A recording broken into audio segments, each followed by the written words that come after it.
我们在坟场发现了他的身影。哦，那家伙终于敢现身了。哼，不怕死吗？库罗德，那就不惜一切代价将他抓过来。遵命。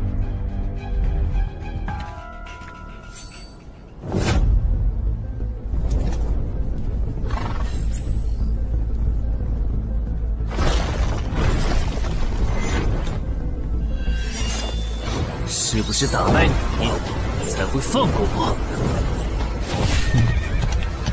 那看来是没谈拢了。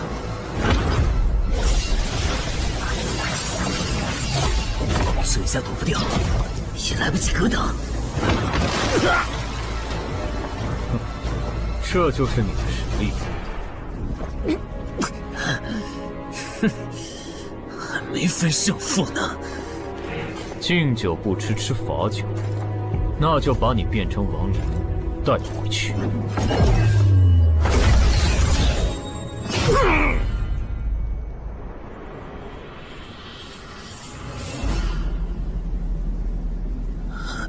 认输吧。做梦。王不灵。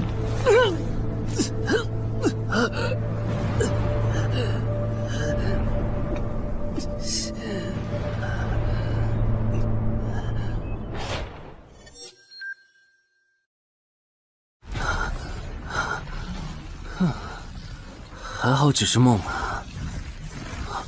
等等，啊！不是，这地下室入口，竟然真的上到我家里来了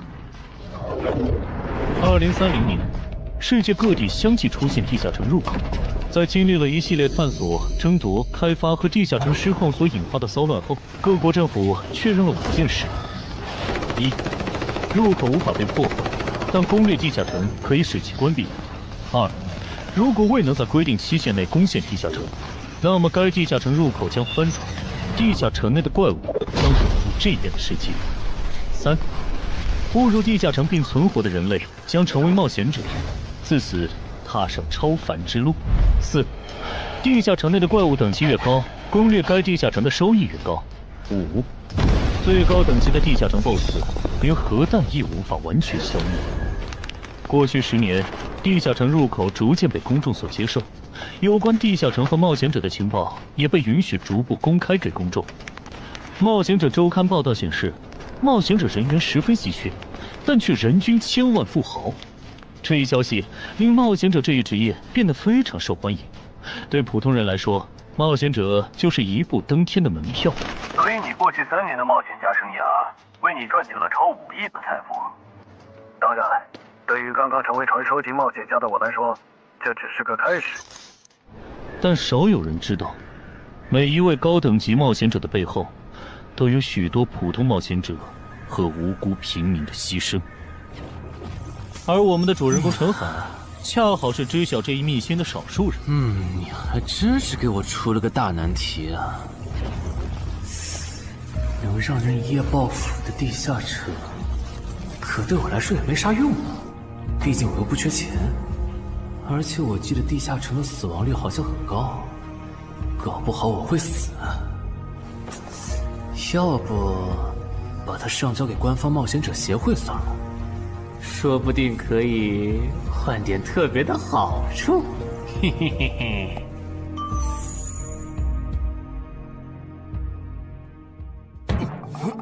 谋杀岛慢。但放这也不是事啊，时间一到，入口翻转，怪物全跑出来，大家都得遭殃。这样，我先瞅瞅这地下城啥类型，要是死亡率高，我就搬到别的城市，走之前报警让警察来管；要是死亡率低，我就自己搞定。真搞不定的话，再搬家，然后报警。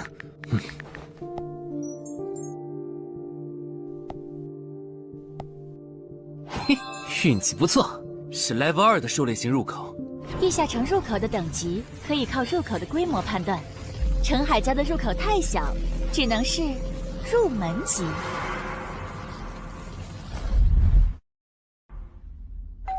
你好，有您的快递。来了，是你的快递，在这签字。好的。说起来，小哥，你该不会是发现了野生的地下城入口吧？不然，为什么要网购锁子甲？完了，不会暴露了吧？我玩全甲格斗的，之前的防具换，打算换新的。怎么了？有问题吗？没问题，我就是随便问问。感觉这人很奇怪啊，难道是我想虽然多了？早就知道一般市民对成为冒险者这件事有多着迷，但是被人这么生硬的试探，还真是有过惊悚的。还好我伪装的不错。不过这个箱子会不会有窃听器啊？还好没发现窃听器。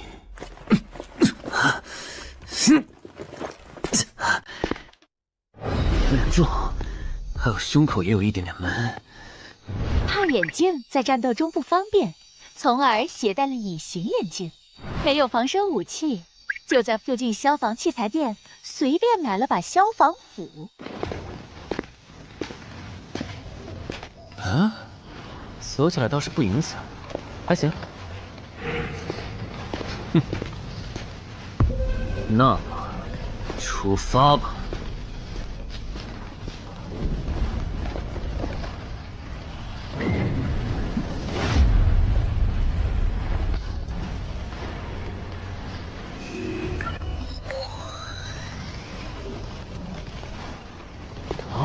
不是地穴地形吗？那看来我的首战对手大概率是豺狼人了。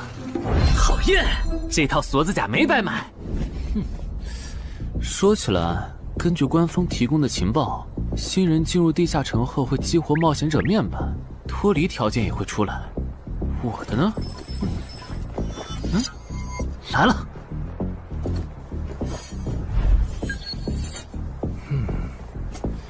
我记得普通人基础属性是10点，8点算弱，14点就很牛了。我不咋锻炼，力量和敏捷才9点，很正常。但智力有16点，真没想到啊！虽然智力和魅力是前期最没用的属性，但16点的智力，就算是协会或者财团内部也不多见吧。膨胀了，冷静，看一下地下城的脱离条件吧。脱离条件：杀死任意一只潮汐鱼人。通关条件是全灭一个潮汐鱼人小队。等一下，为什么是鱼人啊？我血场过敏啊！就不能给我安排点正常的对手吗？啊！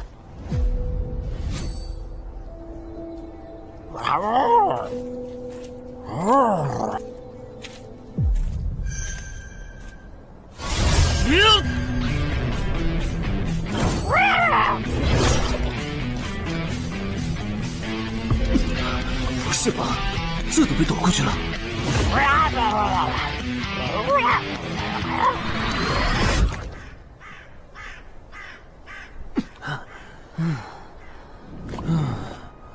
不是，这个地下城的难度标注是不是搞错了？一个落单鱼人就能把我打得差点翻车，如果遇到满编的鱼人小队，我岂不是要就地归西？啊，等级增加了。Level 2菜鸟，我的称号我与潮汐鱼人55开，这玩意儿侮辱人是不是？算了，今天就到这里。还是等我请个健身私教，把基础属性练上来了，再来挑战这个地下城吧。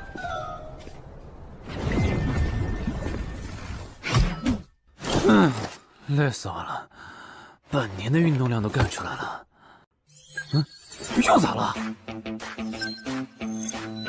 哦，任务结算呢？我记得地下城的任务结算好像也能爆出奇物的。嘿嘿嘿，我的要求也不是很高，给我瓶加属性的秘药就行。菜怎么了？谁还不是从菜鸟过来的？气死我了！罢了罢了，有总比没有好。让我看看这个保温杯有啥功能。该物品每天可以凝聚500毫升纯净水，可升级。这垃圾东西谁要啊？气死我了！你好，我预约了安教练。哈，您就是陈海先生吧？安教练已经在 VIP 室等您了，请跟我来。好的。没想到东山这样的小地方，竟然也有专门为新人冒险者和冒险者候补提供塑身服务的健身教练。冒险者的6大基础属性中，力量、敏捷和体力是可以通过锻炼得到显著增长的。这一年的健身费也太贵了，都和我一本新书的版税差不多了。不过只要能让我的身体素质在短时间内得到显著提升，陈海先生，这点钱就花得值。陈海先生，您之前有过健身经历吗？没有。那为什么要花这么多钱请安教练？新手打基础的话，请普通一点的教练就够用了。还是说，陈海先生，你已经成为了新人冒险者，比较赶时间？这旁敲侧击的，还真是够直接的。哼，有条件的话，那肯定要请最专业的，以冒险者为目标，普通教练不能算是好的选择。这样啊？我总不能和你说实话吧？那您应该能和安教练聊到一块儿去。东山市最好的健身教练会是啥样的？好紧张。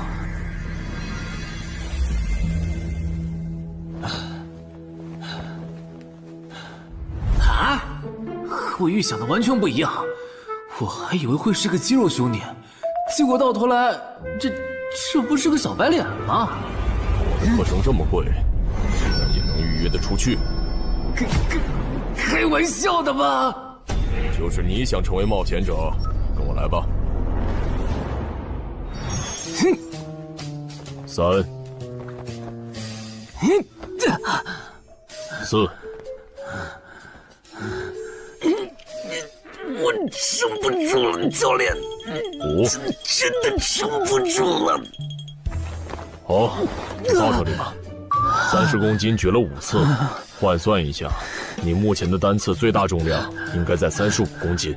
作为健身小白，结合你目前的体重，你这个卧推成绩算是偏弱的。什么情况？虽然我知道我的身体能力低于平均线，但是这也太弱了吧？正常的老哥们不都是人均50公斤起步的吗？陈海先生的基础有点差呢，35公斤的极限数值换算到冒险者面板上的力量属性，应该只有9吧？普通人的力量、体能和敏捷数值是相对平均的，不会偏差太多。他现在这个状况，要在1个月的时间里变成冒险者，几乎不可能。那一般要多久？这个看你，如果天天练的话，差不多1个季度就能达到3个11了。这个11是你成为冒险者后面板上给出的约束，换算下来的话，就是比普通人略强。明白了。所以，办卡吗？那就先办一个季卡吧。我去哪儿交钱？转给我就可以了。好耶，以后撸铁不孤单了。认识一下，我叫徐茂，是健身馆的签约冒险者，以后多多关照。我叫陈海，畅销书作家，您也多关照。说起来，一般只有家境很好或者跟协会签了长期合约的冒险者，才会找安教练这样的专业教练。因为我不缺钱呀，我写畅销书赚的钱，在东山又花不完。既然以冒险者为目标，那肯定就要找最好的教练，打最牢固的基础。原来如此，我还以为你发现了野生的地下城入口，并且已经成为冒险者了呢。作为前辈，我得教你一些冒险者之间才流通的基础常识，免得你以后被人坑了。冒险者首次下地下城时，表现好能得个称号，带不带都行。要是带了会有加成，但也会被其他冒险者盯上。有些专找低等级地下城入口的猎人，就爱顶着称号，在可疑的人边上晃悠。要是被怀疑的人被称号吸引，表现不自然，那猎人就知道这人是冒险者了。接着只要跟着他，就能找到野生地下城入口。啊，这样吗？真是学到了。没啥反应，看来他真不是冒险者，就是个有点钱想当冒险者的弱鸡作家，那就没价值了。幸亏我先和超级任务开这个称号太丢人了，没装上，不然今天肯定暴露了。安哥那边应该已经快拟完你的健身合同了，咱们过去吧。好的。国内有名的畅销书作者，还是专门写冒险者题材的。怪不得他有财力和动机买我的课，是想把身体数据打磨上去以后进军冒险者行业吧。而且他对课程的学期也没有明确要求，不像是发现了野生的地下城入口需要快速通关的样子。确实，程海是冒险者，或者他发现了野生的地下城入口的概率确实很低。这样，如果徐茂带着他回来的时候，他的注意力没有放在我的头顶，那就走正常流程吧。如果他有异常，那就别怪我了。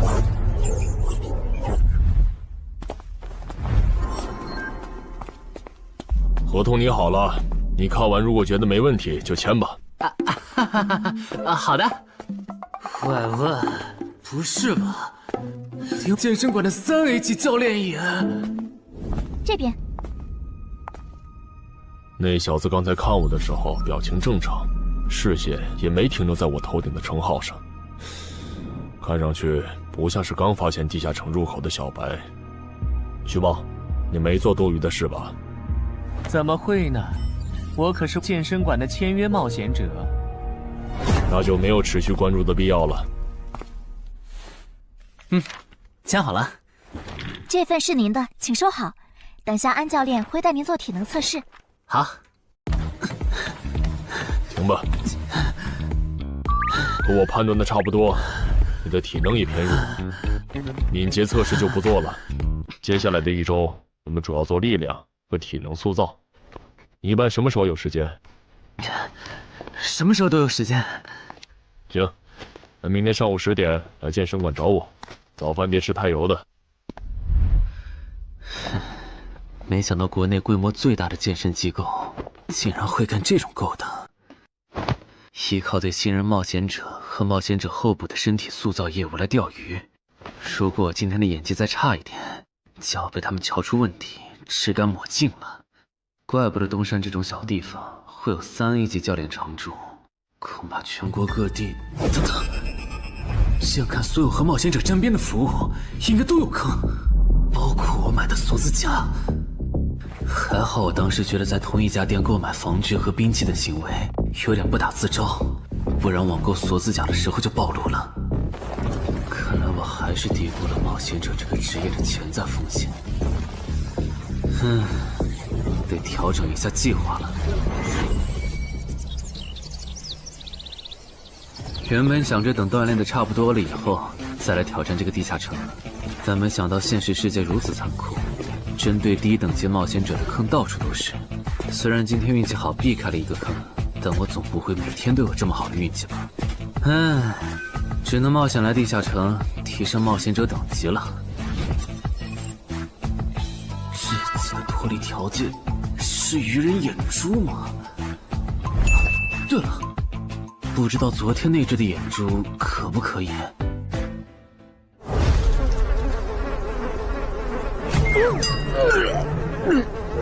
早都被啃光了呀！看来这附近有类似野狗的生物。不过好在眼珠还在。好耶！今天可以不用战斗了，等下只要记录一下这地下城的地形。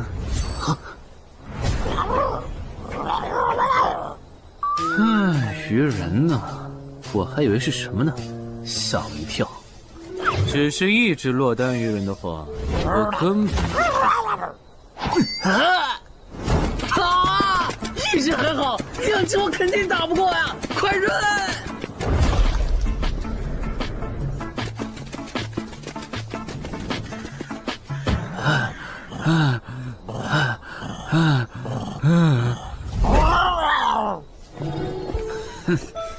你都死到临头了，还这么嚣张，没发现吗？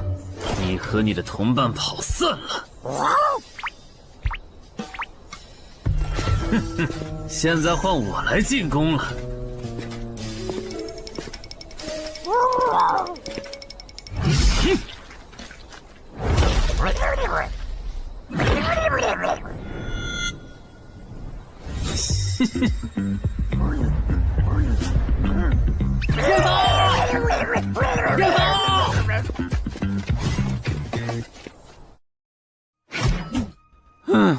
累死我了。不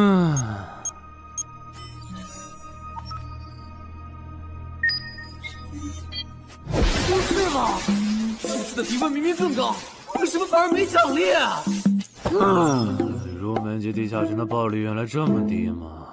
不过如果其他冒险者也是这个情况，那么他们是怎么赚到钱的？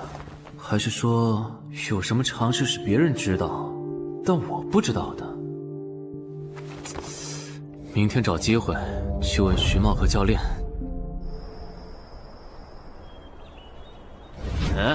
徐茂和安教练还没有来吗？徐茂去隔壁室了，大概要过几天才会回来。安教练今天临时有事，得中午才能来。好吧，那我先去 VIP 室做体能训练。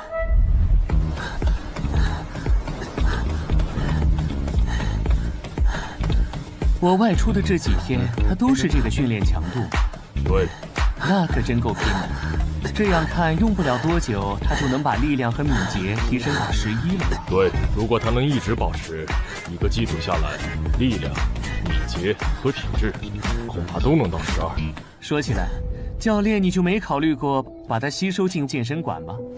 这种有钱又有行动力的好苗子，只要不出意外，以后绝对能成为中间冒险者。你回来之前我就问过了，但被他拒绝了。他想通过黑市的路子成为冒险者，然后当独狼。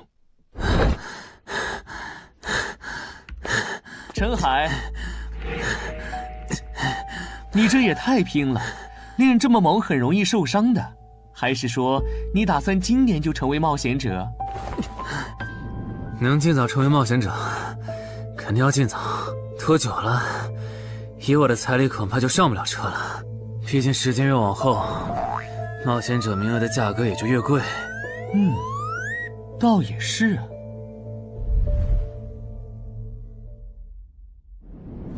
算上前天安教练的招揽，我大概可以肯定，徐茂和安教练已经排除了我拥有入门级地下城入口的可能了。接下来可以找一个合适的时机。发什么呆呢？在想事情？没，可能是太累了，有点走神。你这样肯定不行，频繁的超负荷运动只会累积伤病风险，真受伤了反而会拖慢你的塑身进度。我也意识到了，后面应该会减少训练量。对了，截止到现在，你的前期投入都赚回来了吗？还早着呢，照现在这进度，起码得等我到11级才有可能回本。为什么是11级以后？因为1到5级的冒险者挺好混的，有老手带着，完成任务就能撤退，死亡率极低。没想法的就可以这么混等级，而6到10级后，任务变难了，怪物的情报就值钱了。上阶段的混子在这阶段就去收集情报，死亡率虽然变高了，但还能接着混。只有到了11级，地下城的难度提升到混都没法混的时候，才是我这种冒险者开始盈利的时候。这个阶段的冒险者对实力的提升最为迫切，装备、奇物、技能书，一切能提高生存率的东西都能卖出很高的价格。不是，我不明白，11级后的地下城那么危险，为啥6到10级的冒险者不提前准备？不提升有很多原因，一是官方不管民间冒险者攻略地下城的事，好多冒险者到11级就想退回去过正常日子了；二是地下城的东西只能让一小部分冒险者在精英地下城混下去。11到15级赚得多，但风险也大，而6到10级有人光靠收集情报和做后勤就能回本了，所以他们也就没必要冒着生命风险去11到15级这个阶段打拼了。原来如此，所以冒险者在6级不，在更早前就已经完成分流了。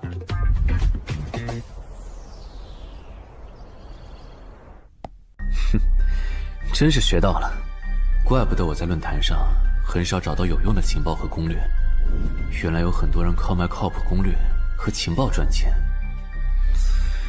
不过更让我惊讶的还是这件事。同一个地下城，冒险者就算反复刷脱离任务，也只能得到1次结算奖励。这样看，这个地下城入口能为我带来的价值，就只有通关奖励，以及将误入其中的普通人转化为冒险者这2点了。考虑到我本身并不缺钱，我还是尽量单刷这个地下城，然后再考虑要不要继续当冒险者吧。先用徐猫教我的方法，前期以收集情报为主，有10足把握了，再考虑通关的事。脱离条件找到湖？啊，这次的脱离任务竟然不需要战斗，还好买了一架无人机做辅助，不然纯靠人力搜索找湖肯定是个大工程。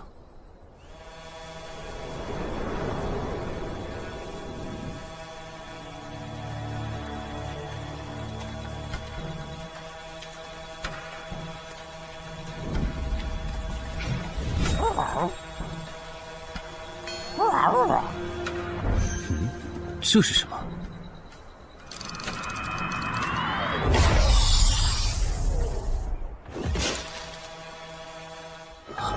刚才那个应该是鱼人吧？虽然外形和气场和我之前遇到的鱼人有很大差别，但他应该也是鱼人，只不过等级应该更高。算了，先不管他。等我完成了脱离任务，再回来找那只橘红色鱼人。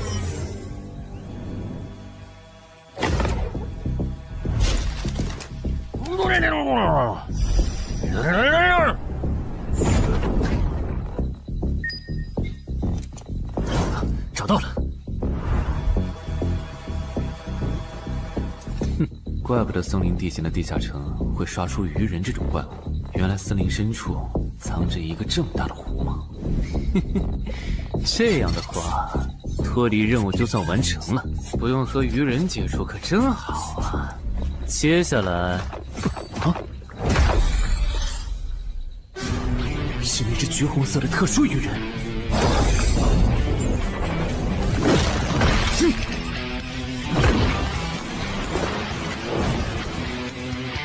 幸亏我刚刚反应快，不然可就重伤了。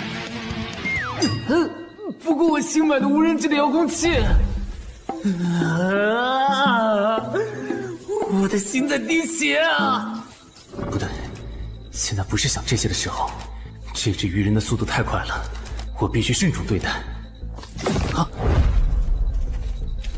！1只、2只、3只、4……哼！好险！这情况，这个人怎么还没死啊？如果不是穿了锁子甲，我这条胳膊估计就废了。这家伙真的是新手级冒险者会遇到的对手吗？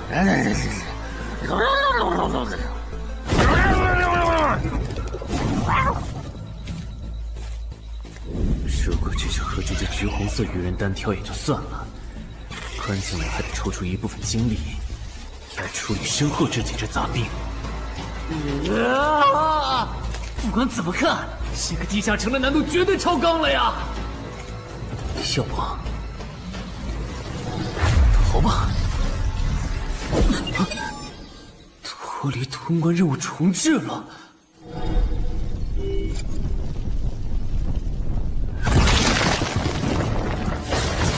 我说全岁，你这样很像是在虐尸出气，有吗？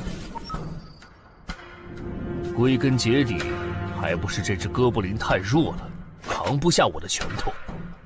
能扛住才怪呢！明明只是 Level 5，却有着不下于 Level 9冒险者的综合实力。你这样的怪物，在入门级地下城里，怎么可能会遇到对手嘛？有的哦。如果我能遇到传说中的 bug， 那就能在低等级地下城里遇到下一阶段才能遇到的强力怪物。只要能从他们手底下活下来，我就能拿到补偿奖励奇物升级券。到时候我成为传说级冒险者，就更有戏了。果然，我和你们这种明明还只是 level 5，但眼光却已经放在传说级冒险者上的怪物，是真的合不来。不过，奇物升级券和它的获取方式，无论怎么看，都只是博人眼球的谣言吧。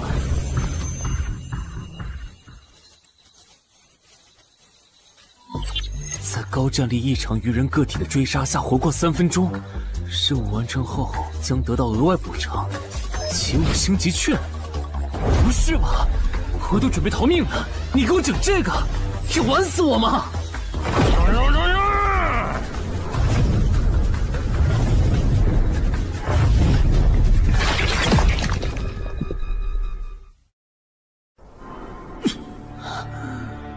我这算是逼上绝路了吧？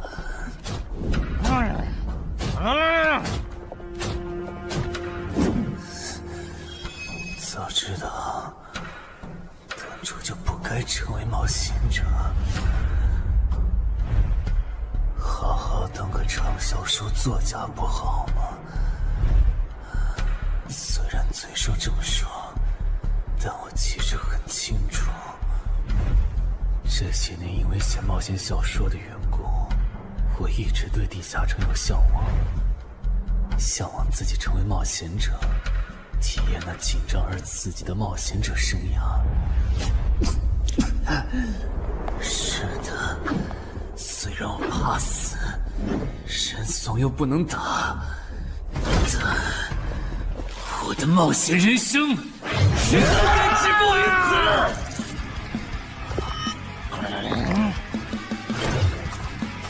想想，我现在还有什么牌？我现在还能打出什么牌？使用称号，我与潮汐鱼人5开。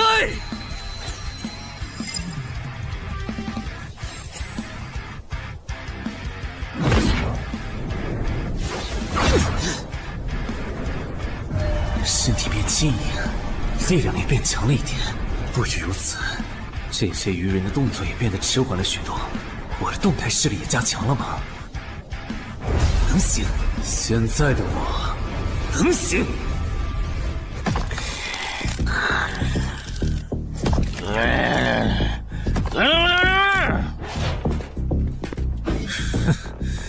没想到高级鱼人说的话，我竟然能听懂。就剩你了，头目。我是干掉了这只下级士兵，别再得意忘形了啦！我知道的，即使身体能力获得了大幅度提升，穿上这一层锁子甲的我，依然不具备能和这只橘红色鱼人拼速度的可能。机会只有一次，利用鱼人直线攻击和我头部暴露的弱点，对方的进攻方式、路线和目标都已确定。我要做的就是舍弃头部的防御，用它做诱饵，争取到一次以伤换伤、重创对方的机会。如果这一次机会我没有把握住，那么吃到教训的他，必然不会再给我翻盘的机会了。这种生死皆在一瞬间的体验，真让人血脉喷张，沉醉其中，无法自拔。就是现在！我这不是挺能干的吗？不可能，绝对不可能！开什么玩笑？我居然会被这种弱者可恶！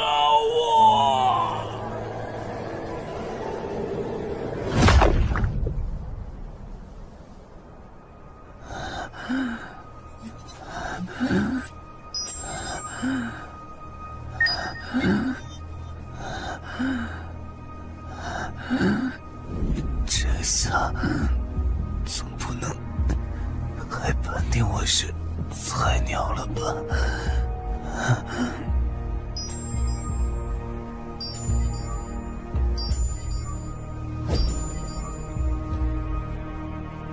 平平无奇的保温杯吗？对，平平无奇保温杯。使用起物升级券。啊！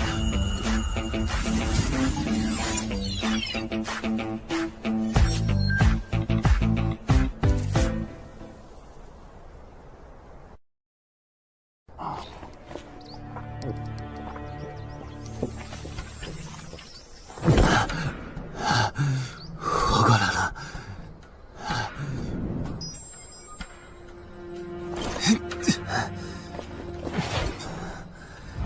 已经愈合了。冒险者面板，冒险者等级竟然提升了，不过还是菜鸟。哦，感知也提升了一点，还获得了一个新称号——至死地而后生。哼，倒是个意外之喜。再看一下通关任务重置后变成什么了。挑战等级上升了，脱离任务刚刚也完成了。不过这通关任务捣毁潮汐鱼人的孵化池吗？算了，这个通关任务明显不是现在的我能处理的。溜了溜了。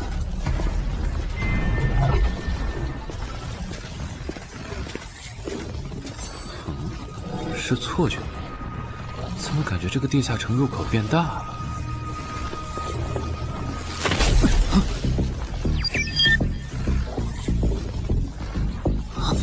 等级不足，这个地下城升级了。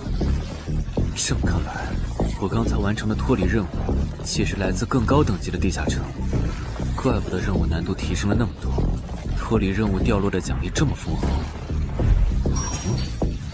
隐藏职业，我没记错的话，论坛上有个大佬，好像一直在强调这个东西的稀有性和重要性来着。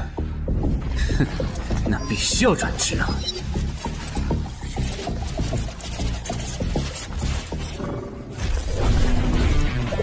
啊，什么情况？感知竟然提升了，死亡行者也算是新职业了。越接近死亡的话，属性点提升就越大，可以1至4点。啊，刚刚啥玩意儿？我家？这就是感知16以后的世界吗？即使闭上双眼，我的大脑依旧能够准确勾勒出客厅每一角。真不敢想象，20点感知的人类眼中的世界又会是什么样子。说起来，我与潮汐鱼人555开这个称号的效果，刚刚在地下城已经体验过了。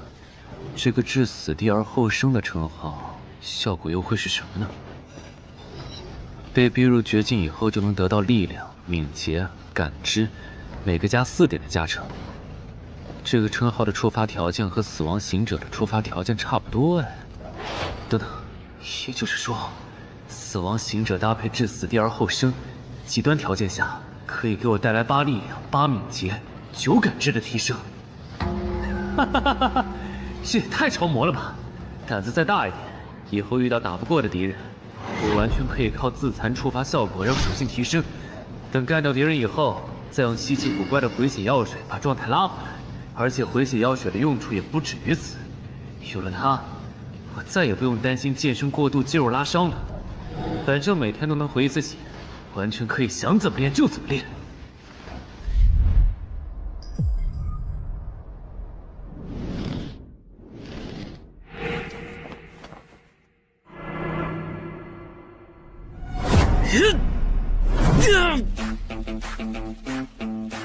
真惊人！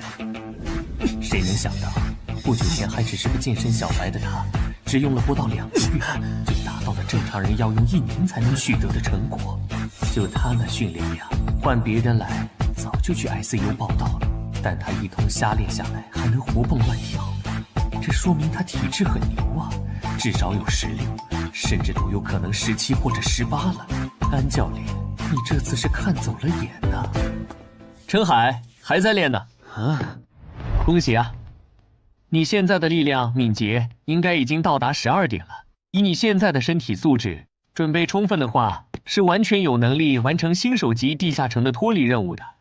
真的不考虑加入健身馆，成为这边的签约冒险者吗？我可不想当一个会被合约束缚的冒险者啊！那真是太可惜了，我还以为能和你成为同事，以后一起攻略地下城呢。不是同事，也能一起攻略地下城啊。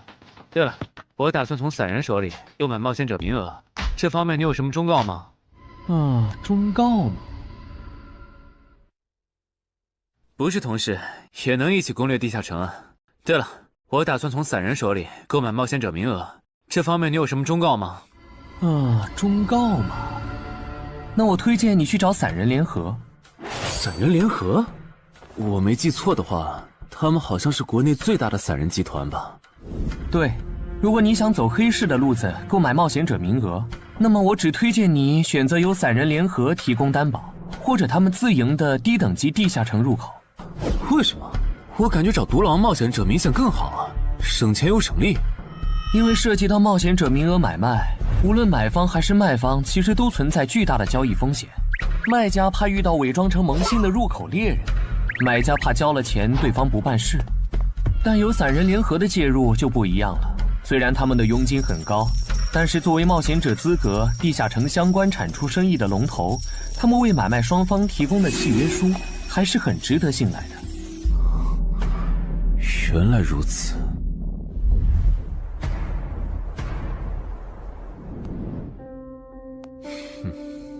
查了一下，整个漳州只有云霄市的这个老廖稍微靠谱点，找了散人联合做担保。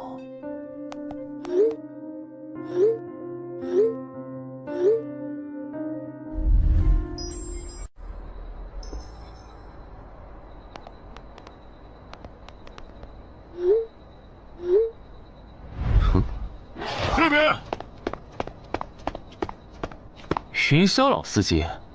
没错，你就是爱写作的东山市民吧？你好，就差你了，快跟我来。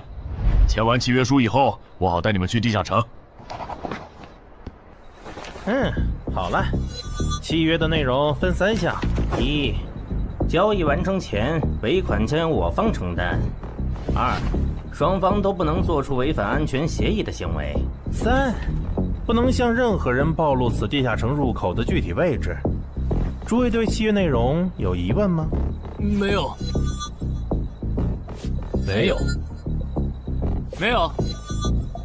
那么，契约成立。手臂在发光哎！哟，好神奇啊！好了，我的工作完成了，希望以后还有机会为诸位服务。等下大家再跟我走一段路，我带你们去地下城入口。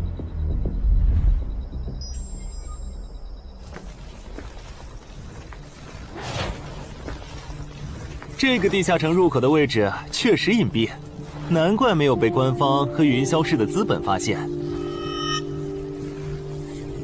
好了，大家排好队，按顺序进入。我先走一步，给大家带路。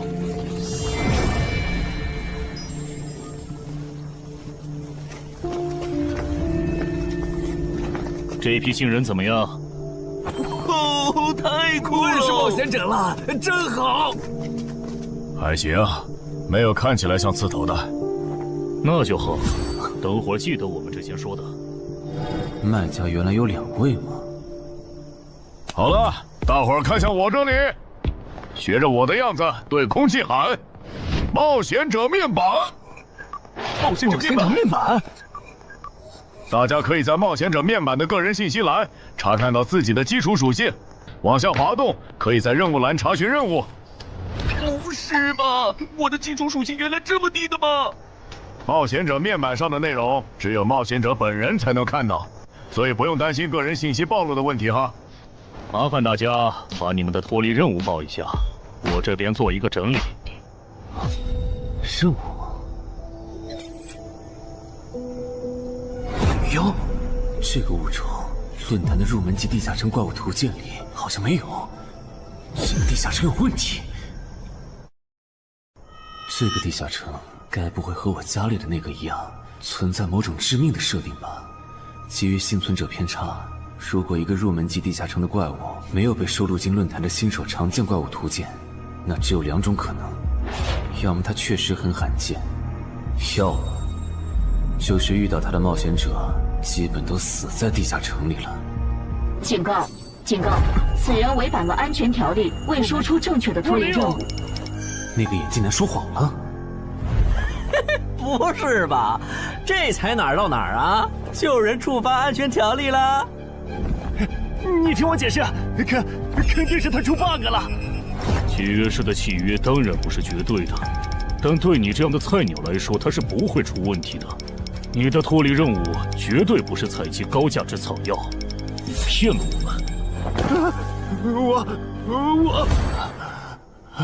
他刚进冒险者圈子，不懂规矩，做错事也情有可原。您大人有大量，再给次机会吧，是不是啊？对，再给我次机会吧。下不为例。大家再说一遍自己的脱离任务哈，这次别搞错了。我的任务是找到湖中女妖。我是聆听女妖之声。我的是凝视女妖10秒。我的也是找到女妖。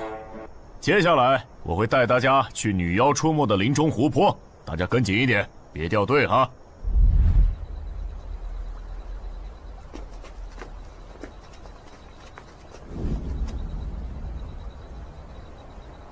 冒险者面板。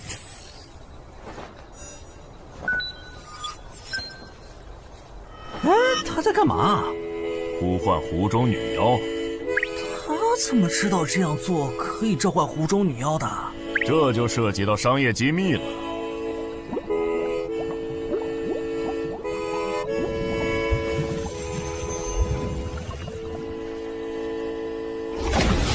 女妖出来了！我的脱离任务完成了，我的也完成了。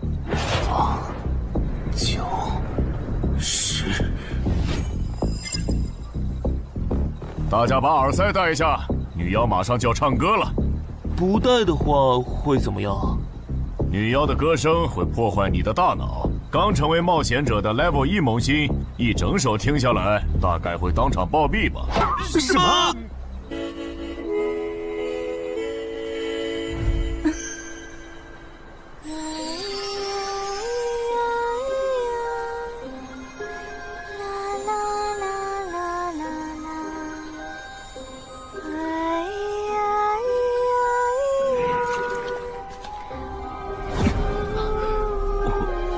被醒了，就听了这一小会儿嘛。还好我戴了耳塞，歌声听得不真切，不然恐怕已经死掉了。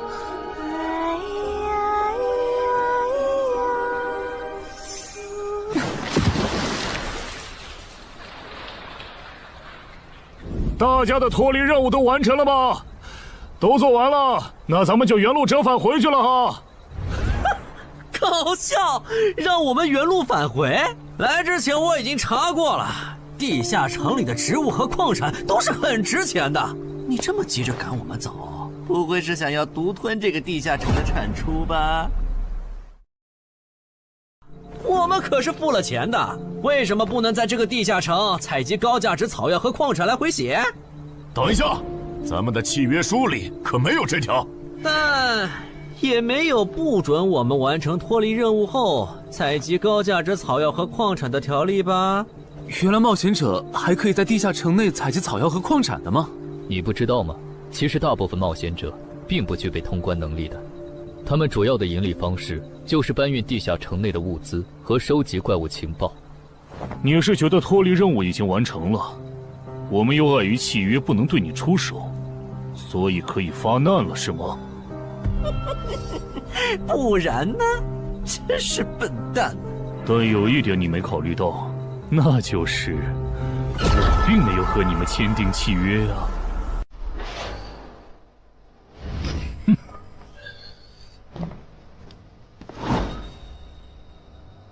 你们2个什么意思？没什么，单纯看不惯而已。我觉得这位朋友的理由其实挺合理的，只是一些药草和矿产，没必要那么计较吧。但是基于契约文书第1条的话，如果有人死亡，我们就拿不到尾款。你可以保护我们啊，作为回报，我们可以将采集到的一部分物资分给你。不好意思，我们并不想冒这个风险。真的只是因为不想冒这个风险吗？难道不是因为这个地下城藏着别的秘密，你们怕我们发现它吗？我明白了，你不是新人冒险者，你是奔着通关任务来的。老六，你应该能感受到吧？咱们之间谁更强？可恶！地下城让给他们，我们走。啥？你等等我呀！他们为什么就这样走了？这不很明显吗？这2位帮我们说话的朋友，其实是比那2个人更强的冒险者呀。过奖，其实强的不是我，是我的这位朋友。等等，不太对。3人联合的契约师不会蠢到让假装萌新的冒险者轻松找到契约书漏洞，这不符合逻辑。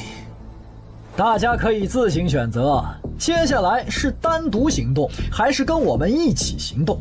单独行动的话，你们的收益可以独享；如果跟随我们一起行动的话，通关奖励我们要1半。1半？这么多？这就多？你没仔细听吗？是通关奖励的1半。这2位资深冒险者的目标是通关。新人冒险者的通关率一般只有10%，甚至更少。就算分出去1半，我们也领先了90%的新人冒险者。大叔，你别得了便宜还叫委屈啊！所以这其实是好事。对新人来说，第1次通关时间是重要分水岭。新人冒险者越早拿到通关奖励，未来的冒险者之路就会越顺畅。那就是说，就算我只拿到1半的通关奖励，也会比绝大多数同等级的冒险者要强吗？如果你没有浪费这些开局资源的话，确实是你要强一点儿。请让我也加入你们，也包括我。我也要。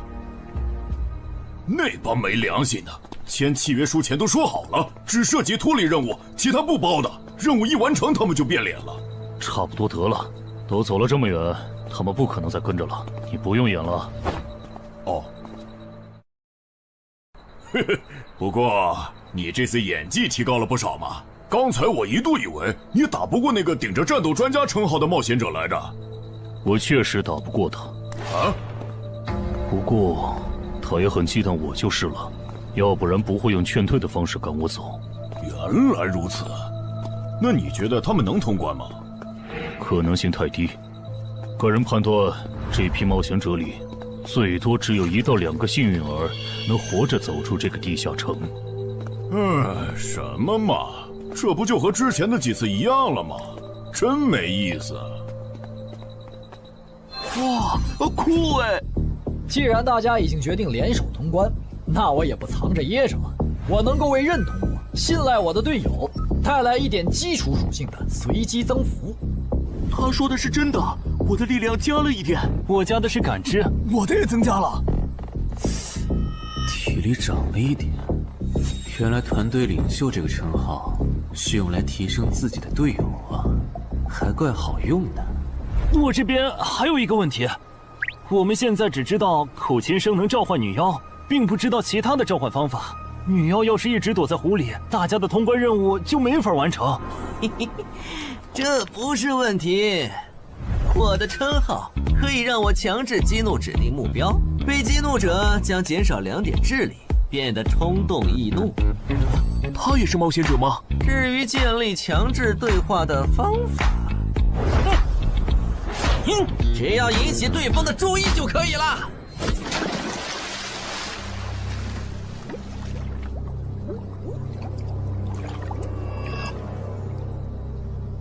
蠢货，你过来呀！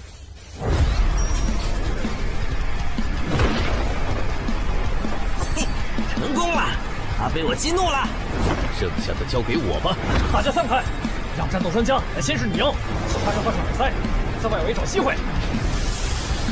死！穿过去了？开什么玩笑？竟然是灵体！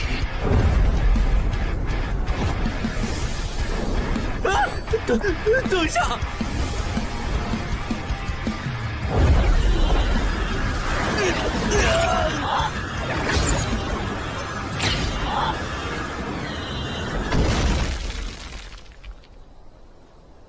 还好有耳塞，只是鼻子出血。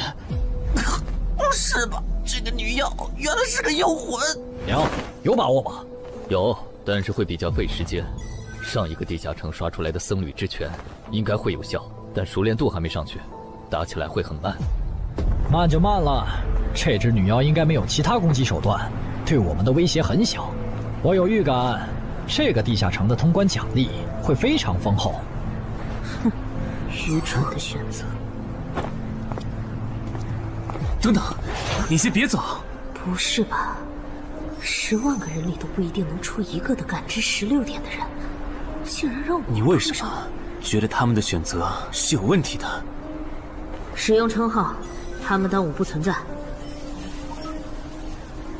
真晦气！喂，你搁这对空气自言自语什么呢？不是，我刚才……不是没人吗？幻觉吗？有东西过来了！什么东西？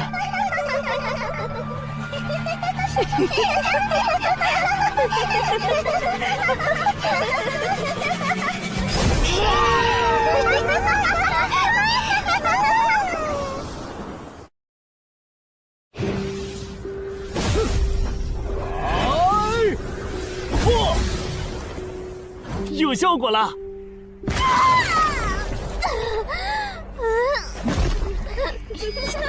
什么声音？我们搞错了，这个地下城不止一个女妖，那2个卖家没安好心。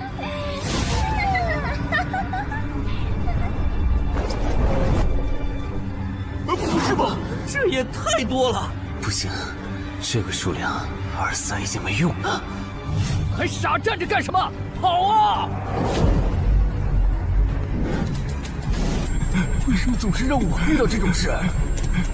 天和子爷那时候是，现在还是。看在你老婆和女儿的份上，我觉得应该放过你。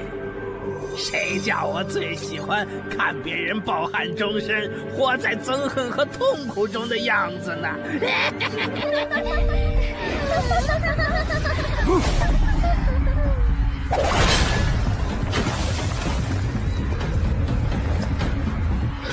你们以为我是谁？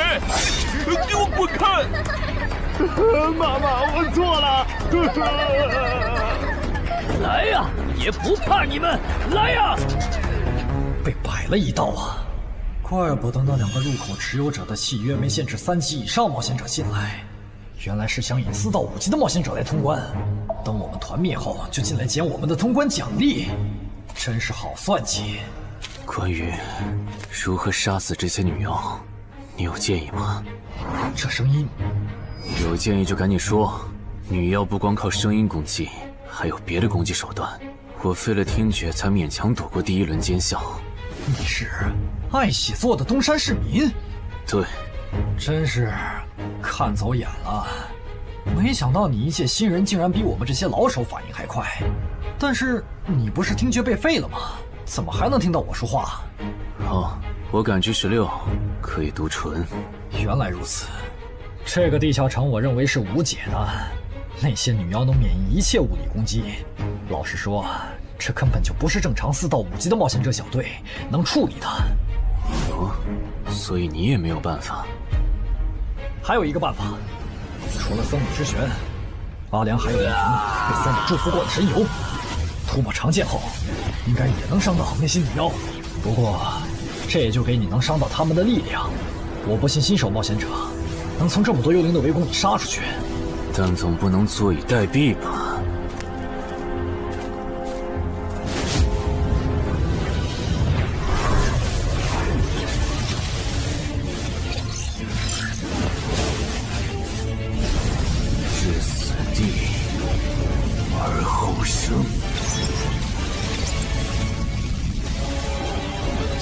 能听到吗？我问过你的同伴了，他跟我说，要通关必须从你那里拿到被僧侣祝福过的神油。通关吗？能帮我拿一下吗？不好意思，我眼睛瞎了，恐怕没办法操纵冒险者面板取出你要的东西。这样吗？不过，我还有一个办法可以让你得到它。什么办法？你干什么？就是以死后掉落的形式让你获取。其实我也不是非要那碗油杀人夺宝不可。20点的敏捷足够我甩开女妖逃出地下城了。我就是想试试能不能通关。虽然无论怎样，你都不可能活下来。喂，真的很吵啊！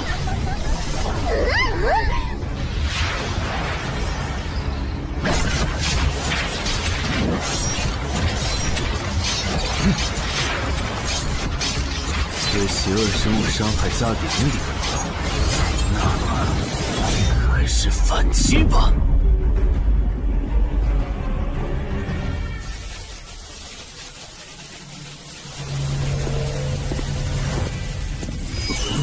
好像有人从里面走出来了。哪有人啊？你看错了吧？不是，我真感觉到了。果然，他们那不能攻略的地下城设陷阱，引同等级冒险者来做通关任务，把人坑死在里面，接着捡掉落的东西，或者等冒险者重伤出来就杀人夺宝。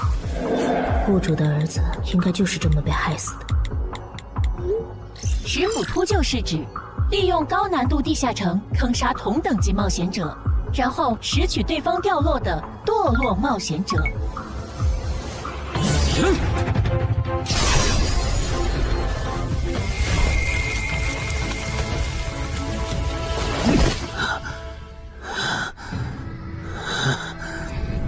好险！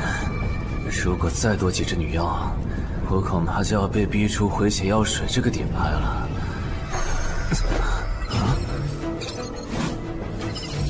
您的绝妙操作取悦了路过的死亡主宰，得到其恩赐，亡灵亦不能杀死我。该恩赐可以使您豁免一次来自亡灵生物的死亡判定，免疫一次来自亡灵生物的死亡判定。好霸道的额外奖励！额外奖励都这么丰厚了，合并结算的奖励还高于单独结算，那么肯定要合并啊！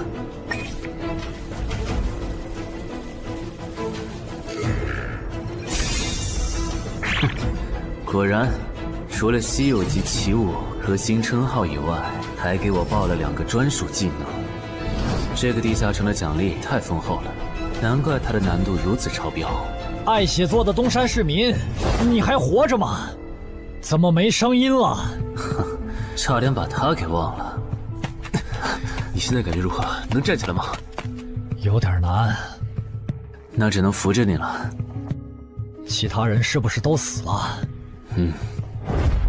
胖子、四眼、大叔，还有你的2位同伴，都死了。你应该不是第一次进入地下城吧？哼，我还以为你不会主动说破呢。如果我说我能保守秘密，并将我得到的奖励作为酬劳全部送给你，你能不能不灭我的口？但你死了，同样可以保守秘密。那你就得不到我的通关结算了。而且，云霄老司机和他的同伴肯定在地下城入口附近蹲幸存者。我可以帮你吸引他们的注意力，相信我，让我活着走出地下城，对你来说是最有利的选择。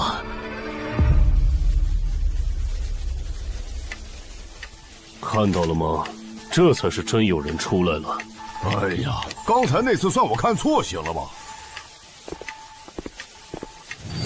等等，地下城在坍缩，他们通关了。不对，小心右边的冒险者，他绝对不简单，肯定是狼。先干掉一个弱的，接下来到你了。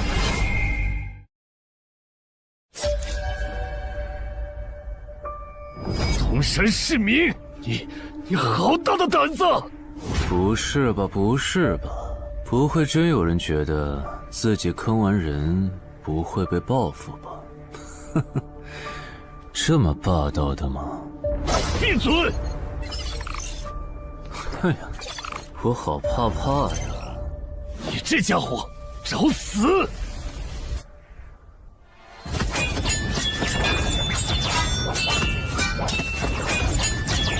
这俩人相互厮杀的程度，有些7级甚至8级的冒险者都没这么夸张的速度。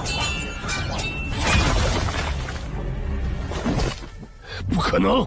带上这个称号以后，我的速度竟然还是没你快，真是离谱他妈给离谱开门，离谱到家了！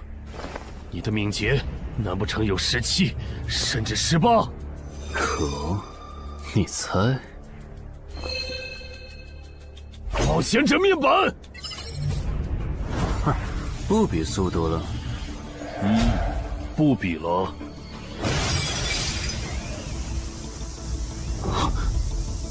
这本来是为那个战斗专家准备的，不过给你也没差了。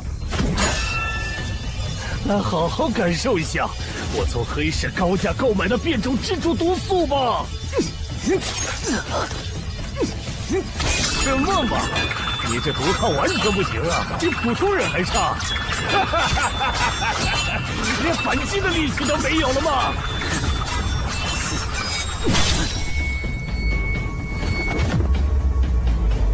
太慢了，太慢了！你这样是伤不到我的。哼，蜘蛛毒，这就是你为我们准备的手段？怎么样？喜欢吗？作为7级地下城蜘蛛地穴的特殊产出，可以极大的削弱低等级冒险者的力量、速度和体力。迄今为止，因为他而败在我手上的5级冒险者已经有4个了，而你将会是第5个。然后呢？你应该不只准备了这点手段吧？全都亮出来吧！哼，不会吧？难道这就是你的全部了？当然不止这些。佩戴了毒素携带者称号的我，呼出去的气体、身上的汗液和血管里的血都是带毒的。和我僵持的越久，你中的毒就越深。这战术太吓人了，在6级以下几乎是无解的。我明白了，是我高看你了。我还以为你藏着什么大招呢。关闭技能，与死亡共舞。不可能！怎么还有这么快的速度？你猜？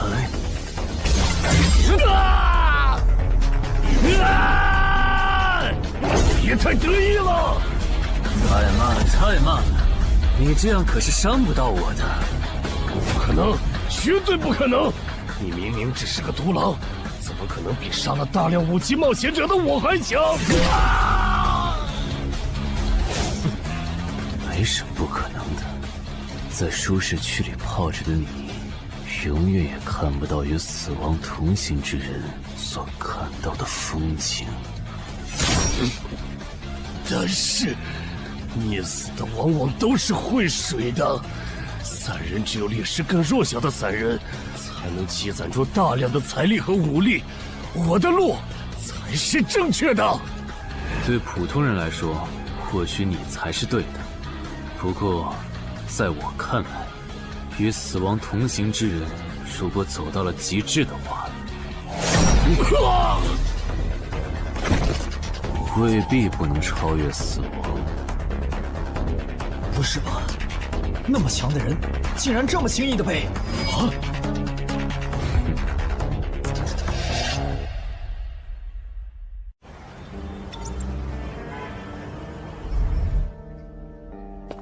你这运气也太差了吧！啊，徐茂，你怎么来了？来看你啊！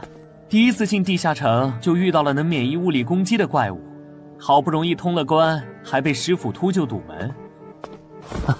不过也多亏了这次经历，让我得到了置死地而后生这个称号。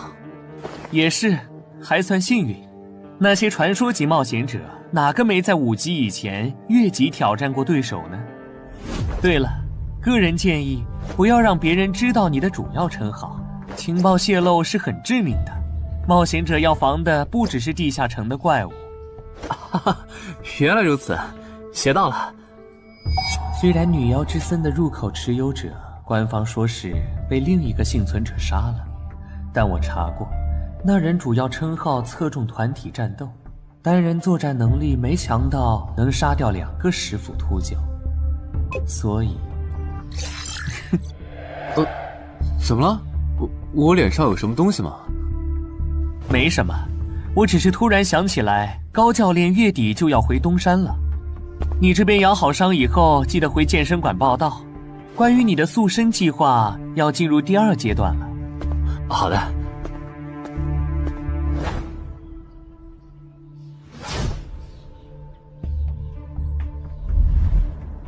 你不打算做攻略型冒险者了？没错，这次地下城经历让我明白，我没当传说级冒险者的本事。与其在这阶段的地下城拼命，还不如到6到10级的地下城多弄点钱，然后就隐退。哎，不过你和我不一样，你有成为传说级冒险者的潜力，但前提是你得改掉独狼的习惯。为什么这么说？独狼玩法在10级前的地下城能提高任务结算评分，多拿奇物、称号和技能，但11级到15级的地下城难度大增，光靠个人根本过不去。如果你想成为传说级冒险者，10级前就得组建自己的攻略团队，不然在11级到15级时，要么会掉队，要么就会被官方财团收编，就没机会再往上提升了。团队嘛。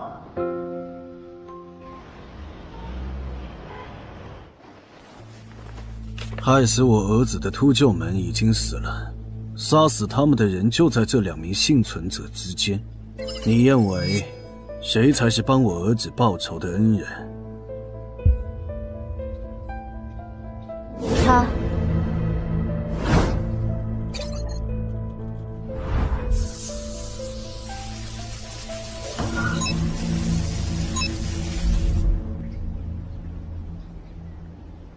小矮，你就是女妖之森的通关者程海吧？我们对你在女妖之森得到的通关掉落很感兴趣，你开个价吧。不卖。他说不卖，他不会真的以为我们是在跟他商量吧？那我换种说法，把你在女妖之森得到的东西交出来，立刻马上，不然有你好看。你们在干什么？不许骚扰我们医院的病人，走开！烦人的家伙来了，哥，我们走。哼，真晦气。下次他们再来骚扰你，你就来找我。我哥哥是10级冒险者，他们不敢惹我。谢谢。不，该说谢谢的人是我。我的好朋友死在了女妖之森，你和王先生攻略了这个地下城，还铲除了用它钓鱼害人的秃鹫。原来还有这么一层关系啊！我和我死去朋友的家人都想感激你。总之，这是地下城暴走后的随机拉人现象。怎么还会拉我呀？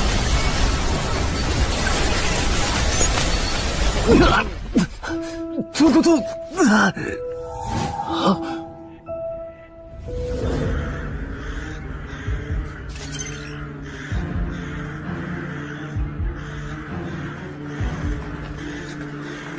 大家不要惊慌，我们只是被拉入了翻转后的入门级地下城。不是吧？我就来医院看个牙的功夫，怎么就被拉入地下城了？现在请大家跟我一起打开冒险者面板，确认你们的脱离任务。展开面板。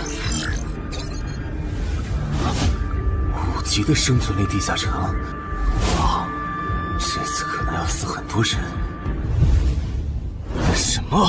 云霄市医院发生入门级地下城翻转现象，有20人因此凭空消失，周德也在这20个人里。情况如何？失踪人员名单已经整理出来了，被卷入地下城的一般民众有17人，冒险者3人。我们还找到了失控的地下城入口。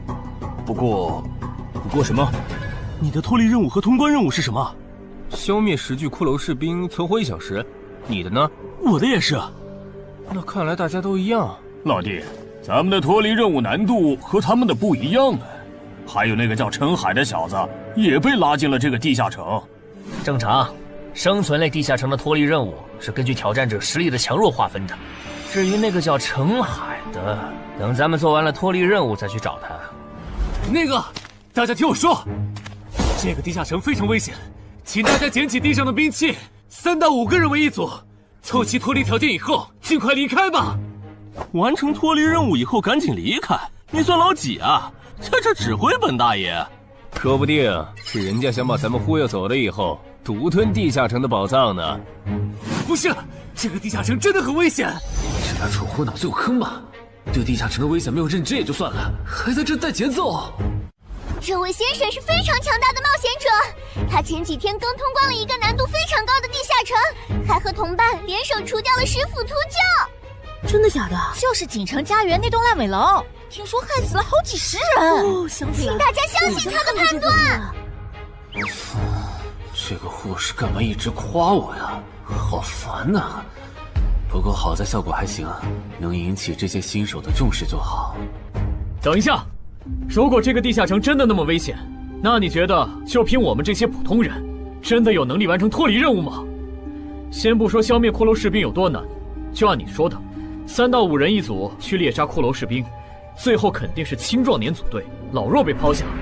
请问，你考虑过被剩下的人的死活吗？有道理。分开行动的话，士兵听起来就很大批骷髅士兵，那就死定了。很多人就是因为单走，才被地下城里的怪物杀死了。姐夫说的没错，被拉入地下城后，一定要拉拢人心，来拿到话语权，再利用话语权来强迫冒险者当我的保姆。能通关高难度的入门级地下城又如何？当你开始在意这些渔民死活的时候，你就注定得当我的保姆了。你们能信任我吗？那跟我走吧，我带你们去完成脱离任务。好的。谁允许你们走的？作为在场唯一一个有地下城攻略经验的冒险者，你难道不应该留下来保护我们吗？对呀，能力越大，责任越大。我看他就应该帮我们把脱离任务给做了。对，送佛送到西嘛。第一，我不是官方冒险者，我没有义务来保护你们的安全。第二，不要对我道德绑架，不然我真的不介意走之前打断你的腿，把你留在这里自生自灭。这人怎么这样啊？保护老弱不是最基本的道德吗？活该他不是官方冒险者，看来道德品质不过关。你们干嘛去？我觉得那个人说的很对，既然通关任务是存活1小时，那肯定是越往后越危险。对普通人来说，早点完成脱离任务离开这儿才是最优解。不走留着被你们道德绑架，免费当保镖吗？我们又不是傻子。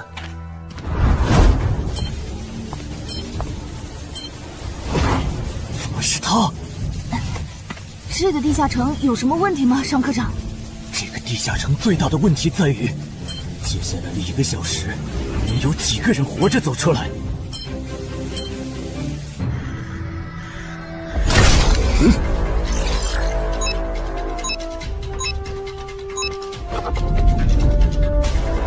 你们就学我刚才做的，用剑去砍那些骷髅士兵的颈椎。那你呢？又来了！我嘛，就用我的老伙计和他们练练。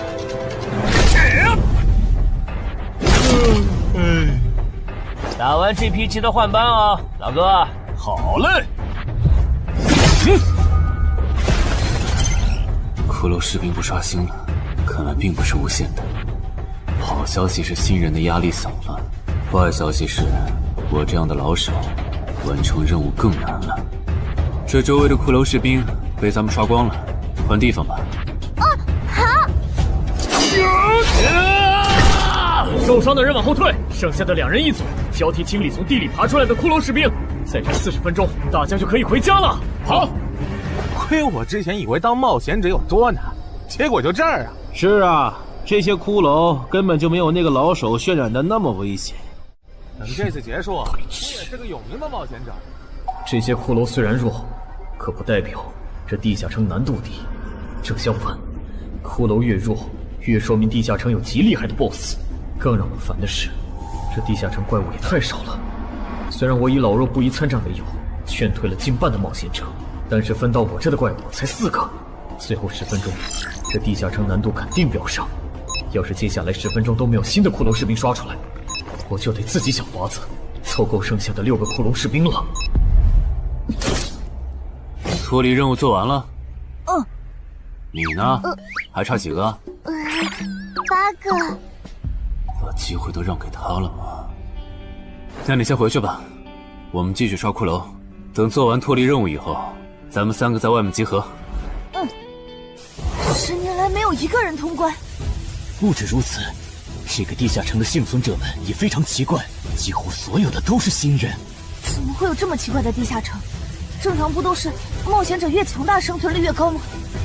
因为这个地下城有一个被称为强者坟墓的机制。同样的脱离任务，新人的难度只有老手的1/10。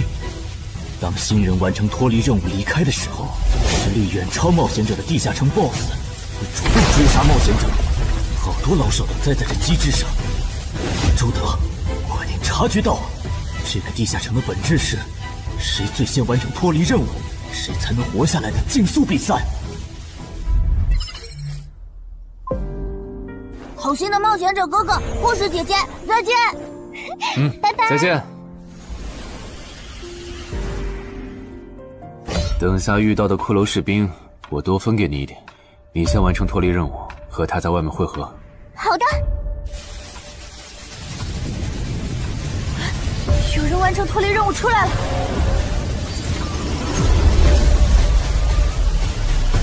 怎么是小孩子？有人离开这个地下城了。这个第2阶段是什么意思啊？原来是这么回事吗？这个地下城的本质是竞速。李明、王志勇，你们2个跟我来。老弟，有个人完成脱离任务离开了，是不是那个叫陈海的人呢？不可能，先不说他还带着2个累赘，光冒险者们要杀的100个骷髅士兵就不好找。那会是谁呢？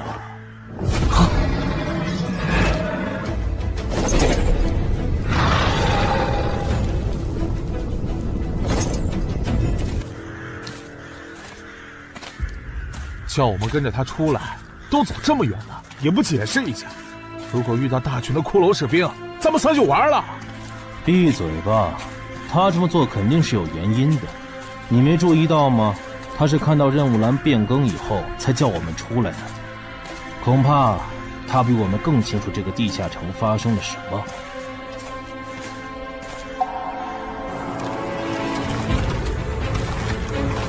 准备战斗！他们3怎么走得这么像咱们不管啊？周德当初就不该气走那个冒险者。脱离了。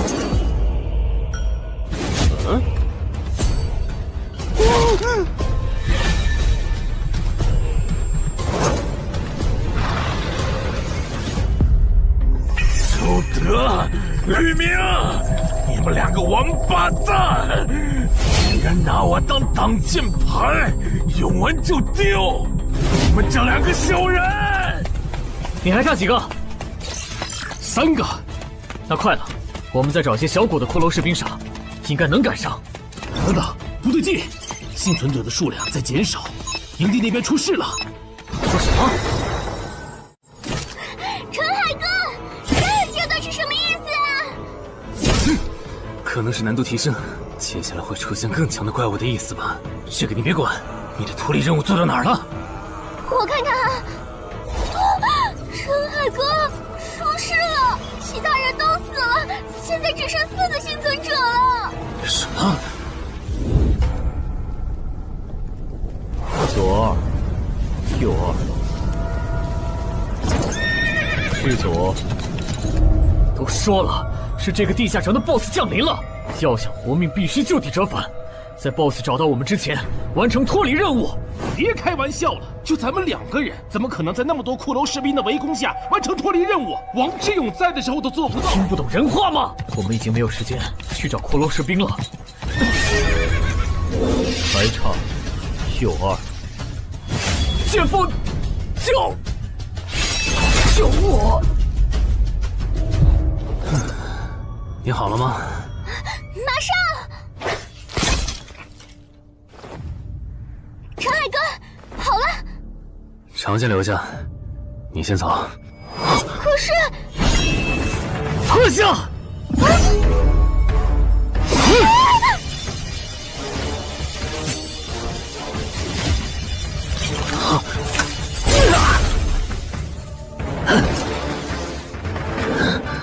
好强！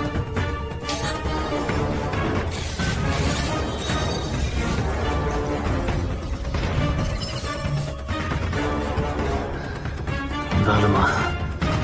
你留下来，只会碍事。我知道了，我去外面等你，你一定要活下来。好了，现在只剩下咱们2个，我猜你是不会放我走的，对吧？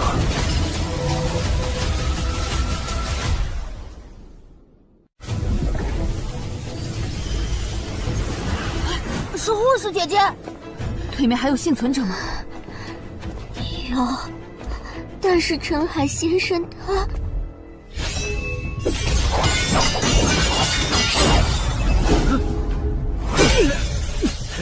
好强，想下去不行，速度和力量我都不是他的对手，就算能大概猜出他下一个动作，可因为一直忙着抵挡，一次出错的话就得死。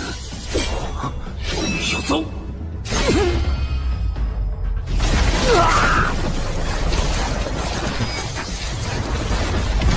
这么巨大的实力差，你还能跟我过几招？在我这儿撑这么久，了不起。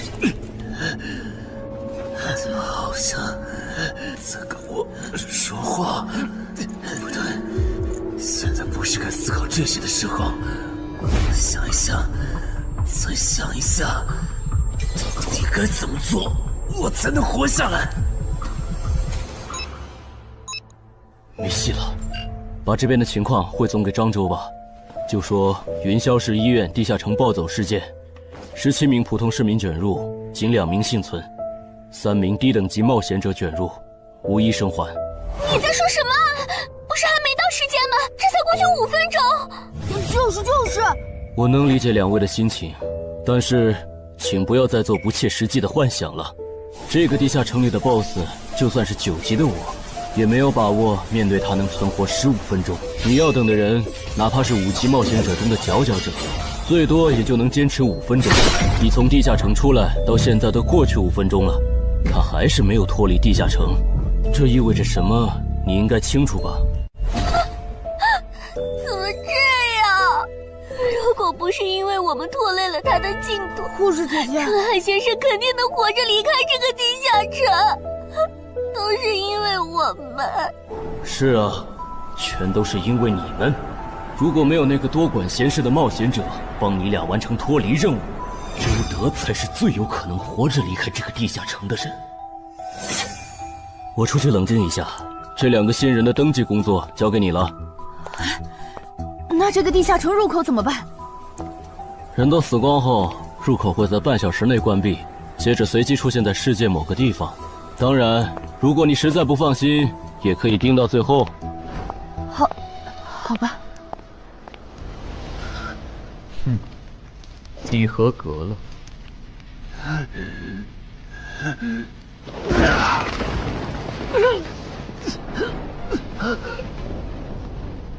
我很期待你成为亡灵后的表现。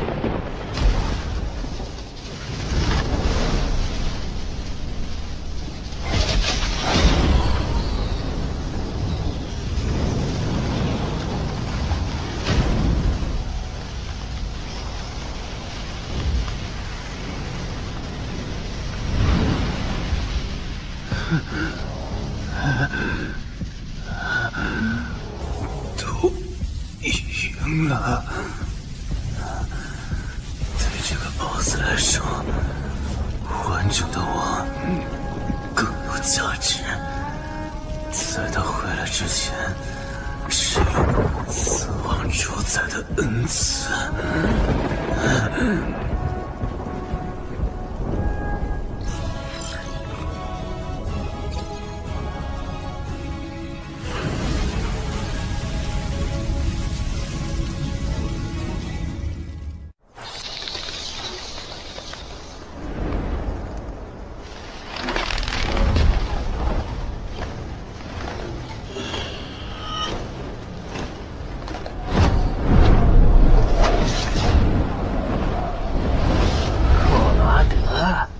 不是被大军派去坟场征兵了吗？怎么回来了？切，白跑一趟！我还以为是谁激活了骸骨大军发出去的万念邀请函呢。我发现了一个有资格成为我同僚的新人，让他从零开始太浪费了。我打算让大军把他变为预备役。同僚，坟场的冒险者最高才5级。这阶段的新人连合适的职业和称号都没确定，你就肯定他能跟咱一样成为传奇？他已经找到了合适他的职业和称号。这次真的太险了，如果不是那家伙主动走了，就算再给我一条命，我也完全没机会。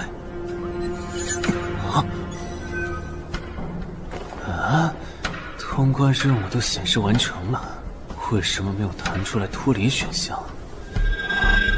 不会是必须完成脱离条件以后，我才能离开吧？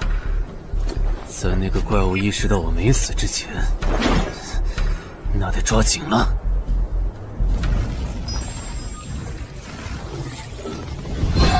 没有关闭，这个地下城的入口还没关闭。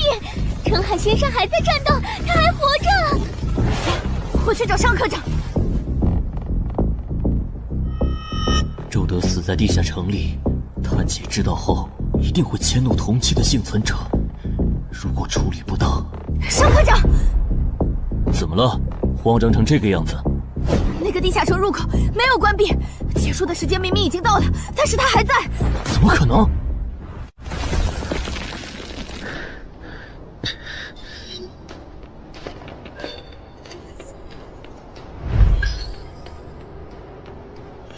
合并结算。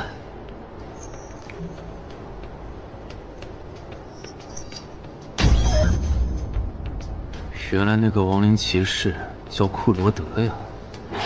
不过，传奇级，坟场才5级，怎么会有这么超纲的 BOSS？ 说起来，这个地下城的 BOSS 强度这么高，以前真的有人通关过吗？上科长，你看，上科长，这地下城暴走后，超过关停时间仍然存在，怎么会这样呢？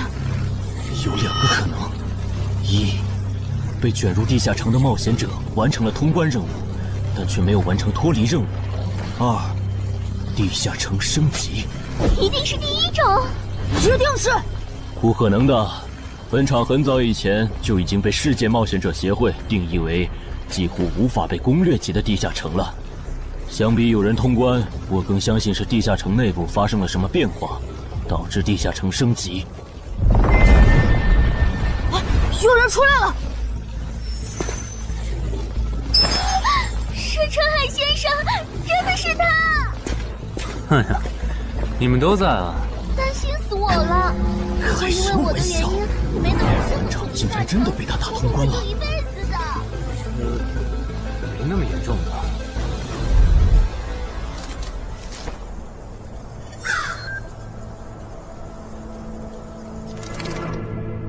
吴王，这是你驻守坟场以来第一次主动觐见吧，库罗德？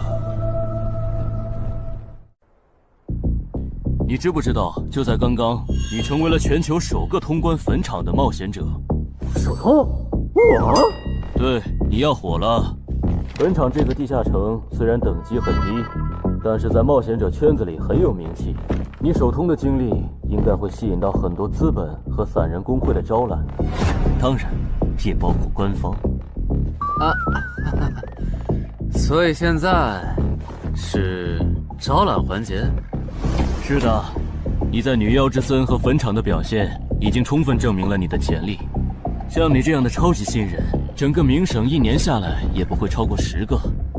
作为云霄市地下城负责人的我，当然不可能错过。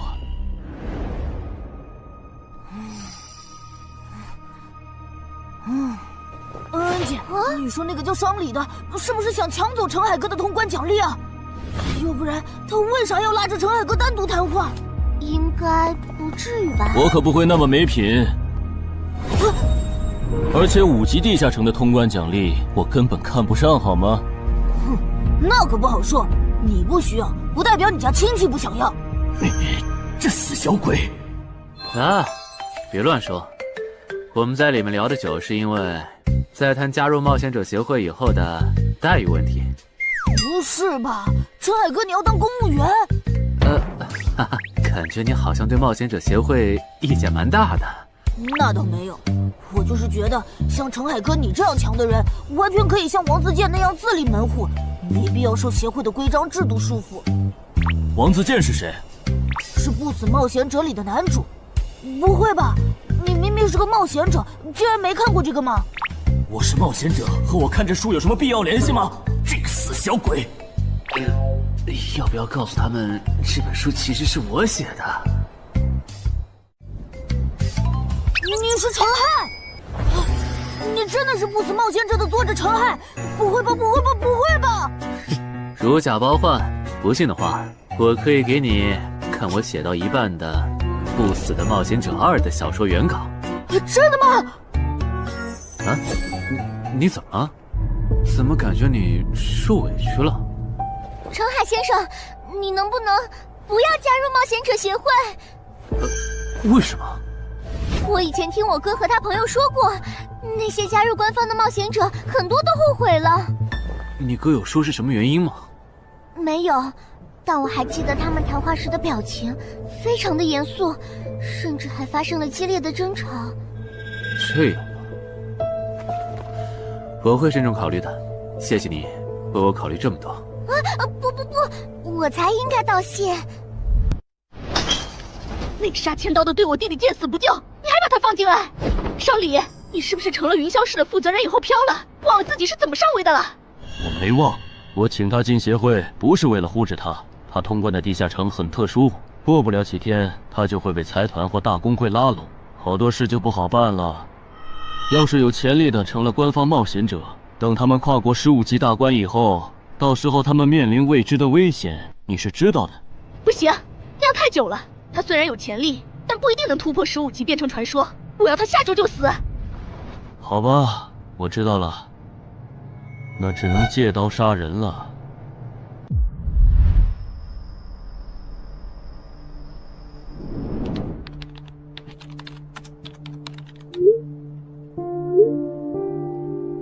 坟场？这个地下城的情报不是早就挖无可挖了吗？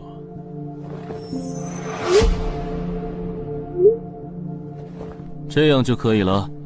你确定？5级地下城的首通奖励对普通人来说不算什么，但对6到10级的通缉犯来说那就不一样了。要是澄海的情报到了黑市，不出3天，闽粤2省的通缉犯都会跑到云霄市，这样就能给你弟弟报仇了。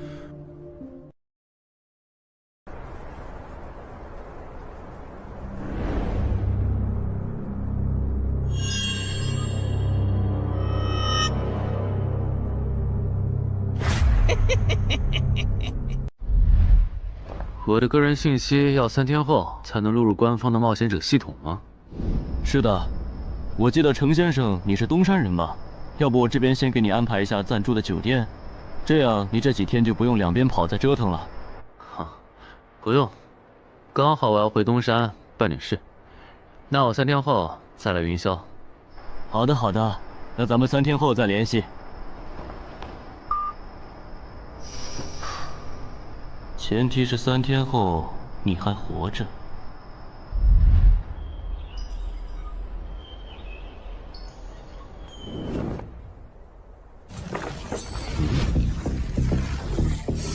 几天没见，怎么感觉这个地下城入口变得更大了？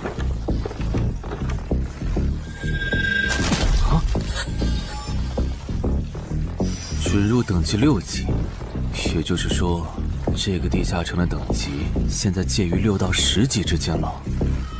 我现在是5级，按照之前的升级速度，只需要再打1个到2个5级地下城，就能升到6级了。上次翻论坛的时候，我记得东山这边好像有一个5级的地下城正在招募人手，我看看还在不在。好耶，还在。你好，请问你们的招募条件是？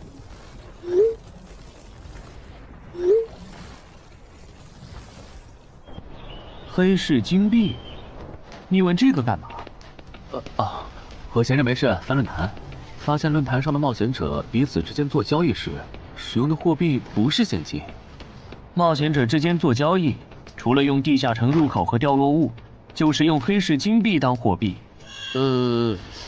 黑市金币有什么特殊之处吗？为什么不能用现金交易？黑市金币是挑战10级以上地下城的主要收获。我以前问过安教练，他说这东西10级后有大用处，可具体咋用没跟我细说。原来如此。对了，等级没到10级的冒险者，一般是从哪儿弄到黑市金币的？我也想搞一些。新手的话，你可以试试把不用的掉落物拿到鬼市去卖。你要卖吗？要的话，我晚上可以带你去东山的鬼市。要，谢谢徐哥。东山这边的鬼市只有每周一的凌晨2点到4点有。你别看这边人很多，实际上只有1/10是冒险者，甚至更少。这些摊贩也是卖的东西真真假假，很容易上当受骗。听起来有点像古玩市场。差不多吧。总而言之，东西先别急着卖，多转转，弄清楚物价后再卖东西。我这边还有点事，就不陪你继续逛了。好的。看不出他这人还怪好的。好了，到我来扫荡了。小哥，来看看这件，可都是宝贝啊！瞧一瞧，看一看喽！精品装备，仅此一天，价高者得。小哥，来看看我的矿石啊！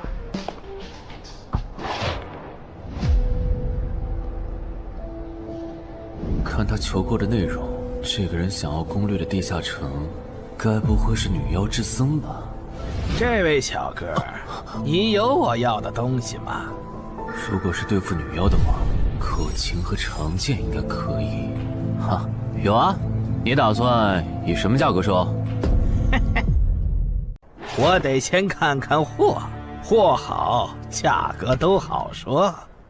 要看货，你得等我半个小时，我回家拿去。那你得快点，如果在这期间有别人卖我要的东西了，我可就不收了。哼，知道了，都在这里了。这个口琴确实可以吸引女妖，我可以给你6枚黑市金币。Nice。至于这把剑，这剑携带圣化属性，对邪恶生物伤害加2点，能够有效攻击女妖。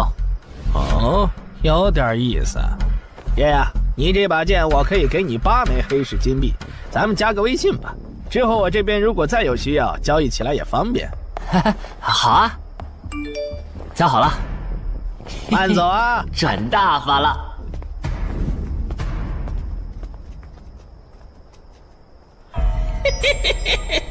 疏于防范了哟，坟场通关新人。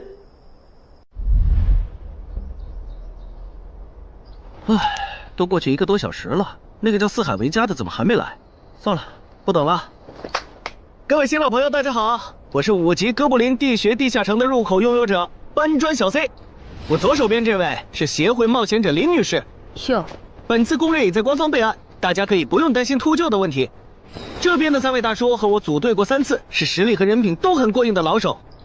这小子怎么每次都这么磨叽？然后是本次行动的金主，目前还是普通人的王老板。大家好，鄙人姓王，是东山地产的经营者。最后是新朋友，爱写作的东山市民，和今天也很闲鱼呢。他们都是3级以上，可以胜任后援工作。大家好。怎么这些人都喜欢在公园集合呀？上次的师傅秃鹫事件后，我都快对公园有心理阴影。大家都互相认识了，接下来请随我前往哥布林地穴的入口所在地吧。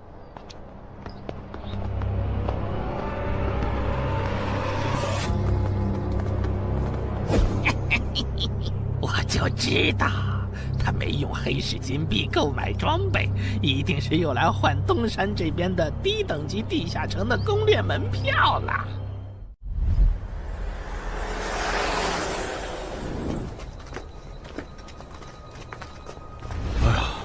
那个还要走多久啊？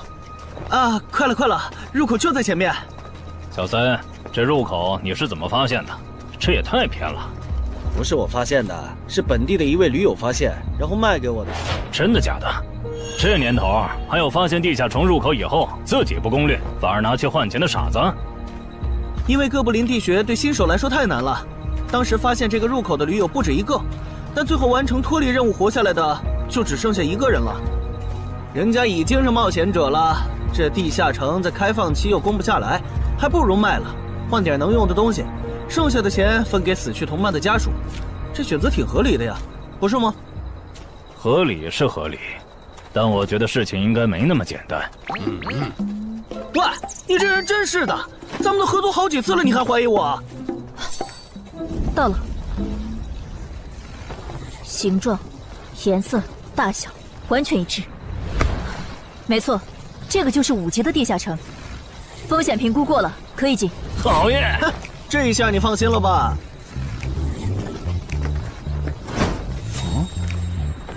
喂，我再跟你们说一遍啊，进了地下城，里面的哥布林归我们管，你们就负责保护王先生，都没意见吧？我这200斤肉就交给2位了。脱离任务呢？通关任务大家都一样，但如果我的脱离任务是狩猎哥布林，那我们会优先满足你的脱离任务，然后再考虑通关。这么容易就能拿到通关奖励，那我更没意见了。我也是。你们脱离任务是什么？杀死2只哥布林。哦，我的也是。看来咱们的任务类型都一样，只是数量上有差异。王老板，你放心，脱离任务是按冒险者等级来的，2到3级冒险者得进入地穴，4到5级冒险者要干掉一些哥布林。你是新手，只要找到哥布林地穴就行，很简单的。原来如此，怪不得我和他的任务不一样。哎，大家听我说，考虑到东山市民和咸鱼小姐的工作是保护王老板，所以等下遇到哥布林，优先让给他们完成脱离任务，没问题吧？没问题。那好，咱们出发。只用交手就行了，感觉也不难呐。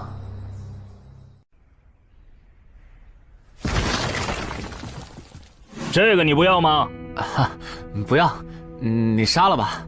这就是5级地下城里的怪物吗？感觉也没多强啊。那是因为现在遇到的都是小怪，真正难搞的 BOSS， 得深入地穴以后才能遇到。一般情况下，哥布林地穴的 BOSS 哥布林勇士，得3、5个老手一起上才能干掉。哦，原来如此。那如果这个地穴里有2只甚至更多的哥布林勇士，咱们能对付得了吗？那肯定是对付不了的。不过一个哥布林部落只会诞生1只哥布林勇士，目前全球就1对冒险者遇过双胞胎哥布林勇士，这种小概率事件，咱们肯定碰不上。哦，那我就放心了。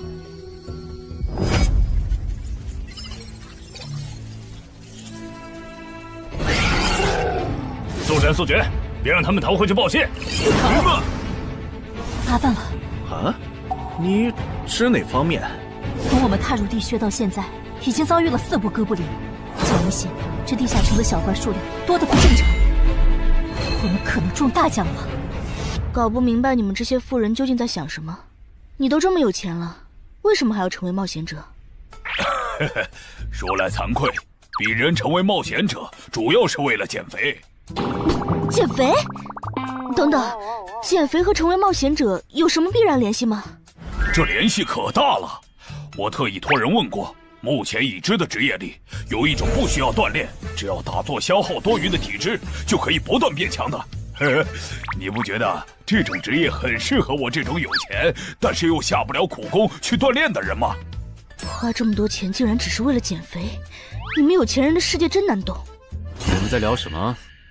嘿嘿，能让我也加入吗？哎呦，连锁子甲都准备了吗？程先生真专业。你之前进地下城的时候也穿了这一套？对啊，如果没有这套防具，我早就死在地下城里了。相反，我倒是很不理解，你们为什么不穿防具？搞定！换班了，下一波哥布林你们处理。行，接下来我们负责打头阵。评分机制，你不知道吗？在地下城内借助的外力越小，完成任务后得到的结算评级就越高。原来还有这种设定吗？我说你的脱离任务咋比我简单？原来是靠全副武装过了地下城。我看你到现在也没有几个有用称号，说白了，你就基础属性等级高些，跟新人比也强不到哪儿去。其实难搞。虽然知道野队不靠谱，但是没想到会这么不靠谱。8人组里竟然有2个新手要保护。你们3个等会儿再聊。拦路的哥布林小队已经清理掉了，可以继续前进了。好的。怎么有3个岔路？正常的5级地穴不是最多只有2个吗？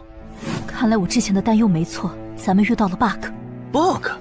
这是还不能透露给大众的地下城情报。平均每50个低等级地下城就会有一次实际挑战难度比当前等级高，甚至高很多的特殊情况，也就是 bug。bug 主要分3种情况，第一种是小怪数量的提升，第2种是 BOSS 数量的提升，第3种是 BOSS 强度的提升。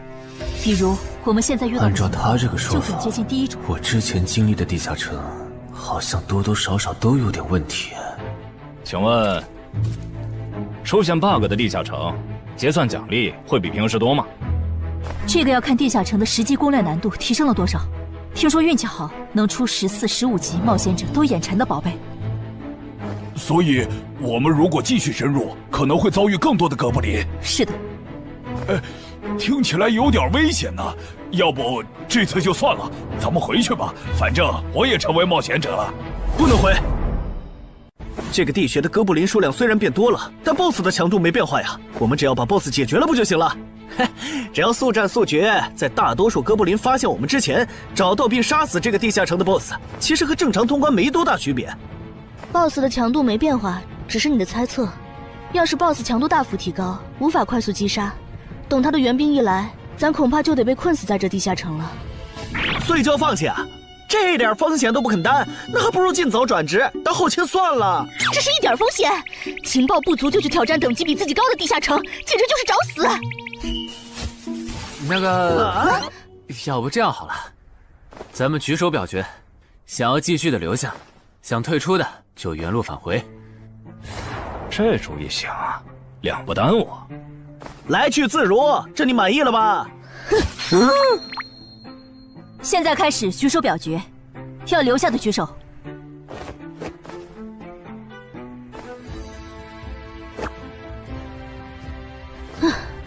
所以说野队就是野队，完全没有风控意识。不是，你有毛病吗？他们等级高，想拼一下我能理解，你实力还不如我呢，你凑什么热闹？但我还是想试试。既然大家已经做出选择了，那就在这里分道扬镳吧。王老板，你的通关费用我晚一点退给你啊。哎呀，不用，就当交个朋友了。走了。哎呀，你等等我！一定要走左边吗？我觉得右边更好啊。那就猜拳，谁赢了听谁的。要是平局怎么算？靠谱吗？这两人平局就走中间呗。我怎么感觉上贼船了？石头，剪刀，不，超耶，我赢了！哎呀，早知道出剪刀了呀！可恶！等下 BOSS 出来了，你不用上，你就负责清小怪，别让哥布林打扰我施法。没问题。那个，你为什么那么不看好他们呀？这个地下城真的有那么危险吗？你怎么知道我不看好他们的？啊，我毕竟是做生意的嘛，基本的察言观色还是会的，所以，我选择退出主要是因为这个称号，它的效果是为佩戴者指出前方的危险。之前的地穴，我就靠它发现地穴深处有俩能要我命的家伙。我听了官方冒险者给的消息，我认为这个入门级地下城是少见的双 BOSS 地下城。一般单 BOSS 地下城要3到5个同等级冒险者才能打通，那双 BOSS 的话，咱们这点人肯定不行。你信不信？我要是跟他们把话说开了，明天情报商人那儿就会有我和我这称号的情报。为啥要我牺牲自己的利益去拦着他们作死？大家又不熟。再说了，作为临时队友，我在保证自己安全的情况下，都尽力劝他们了，不听那是他们的事。那你为什么肯和我说这些？你不用担心，我不会害你。你又不在冒险者这行混，没必要为点情报费招惹我这种有潜力的人，说出来也没啥。哦，这样啊。怎么了？不能再继续前进了，外面有更致命的危险。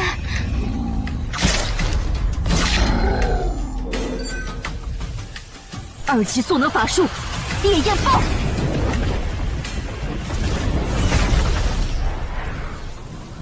原来林开战前套给我的元素护甲是干这个用的呀！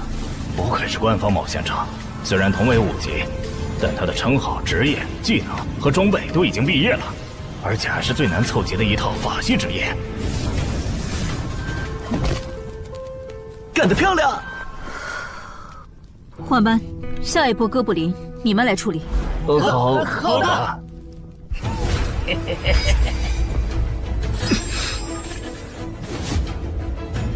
啊！你们看，那是不是 BOSS 啊？怎么感觉有点不太一样啊？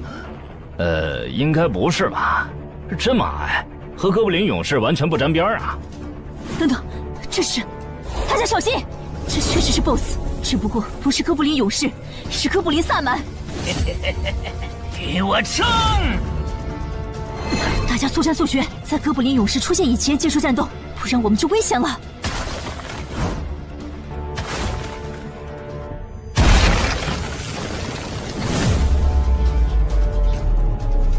开什么玩笑？哥布林怎么也开始讲战术了？这地下城到底发生了什么？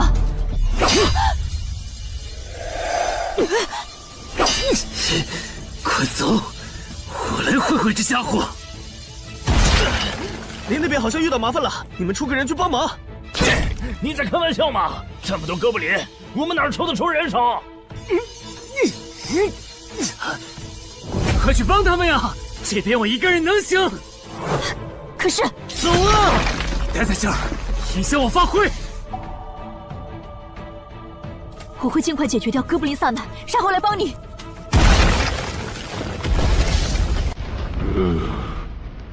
可不，现在没人能打扰我们了。来。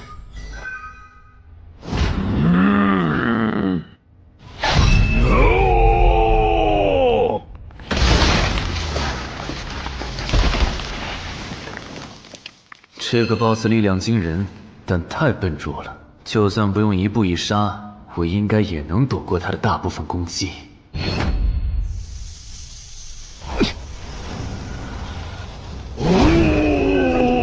怕了吗？太简单了。虽然你同化后的速度和力量涨了，可出招没个计划，反而更容易躲了。所以，这就是5级地下城 BOSS 的强度吗？说实话，有点扫兴。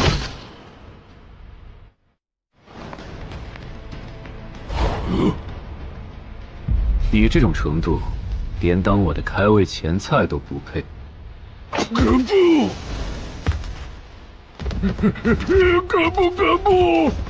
连死战到底的勇气都没有吗？这样看，我以后不用对5级地下城抱有期待了。这个地区到底还有多少哥布林啊？再这样下去，我可顶不住了！再用一次那个火焰魔法！你以为我不想吗？这个哥布林萨满一直在用低级法术看让我施法。等一下，通关任务怎么完成了？我的也是。石头山市民解决掉了哥布林勇士，大家再撑一下，他等下应该会来支援我们。我看不见得，他既然已经完成了通关任务，就没有理由再回来冒险。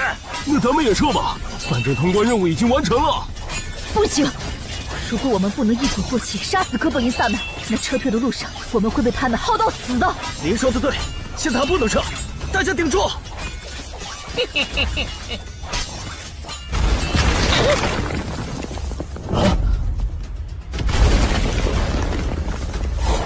石头山市民，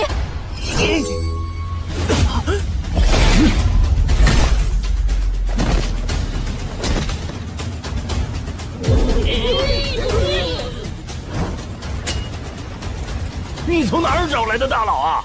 双 BOSS 地下城就被他一个人打穿了？不是我找的。关于我的事情，麻烦大家帮忙保守秘密啊！明白。你这种有潜力的新人，容易被人盯上，等级没升上去前，确实不能太张扬。理解万岁。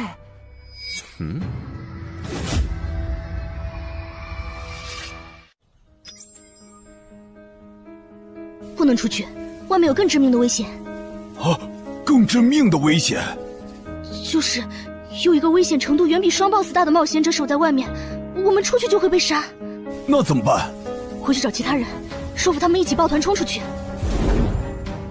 啊！你们竟然把2个 BOSS 都杀了！这俩可都是他一个人干掉的，我们都没出多少力。怎么是他？我之前明明用称号确认过，他威胁不到我。等等，你怎么知道这个地下城有2个 BOSS 的？难道你刚刚一直躲在我们身后偷看？那倒没有，在你们遇到 BOSS 以前，我们就已经走到出口了。之所以知道这个地下城里有2个 BOSS， 是因为我的这个称号，他能帮我找出前面对我有威胁的存在。我就是靠他才知道这地下城有2 BOSS 的。不是吧？你有这么好用的称号，你之前不提醒我们？我是没有直接提醒，但我有劝过你们不要继续深入地穴吧。那你为什么又折返回来？因为出口那边有一个比双 BOSS 更强、敌意更浓的高等级冒险者在堵门。外面有高等级冒险者在堵门，你确定？确定。先是地下城难度超标，再是高等级冒险者堵门，可疑的地方太多了。说，是不是你搞的鬼？不是我，不信咱们签单项契约确认。等等，堵门的高等级冒险者，不会是那个爽约没来的四海为家吧？那个，我想问一下，你的称号可以预知危险，那如果我对你流露出杀意，你能判断我和堵门的人谁更强吗？能。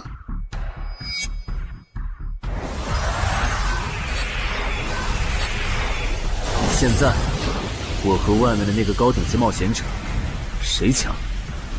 外面的要强一些。明白了。那摆在我们面前的，就只有一条路了。大家先去结算各自的脱离和通关任务，等提升完，咱们就去和出口的堵门者拼命。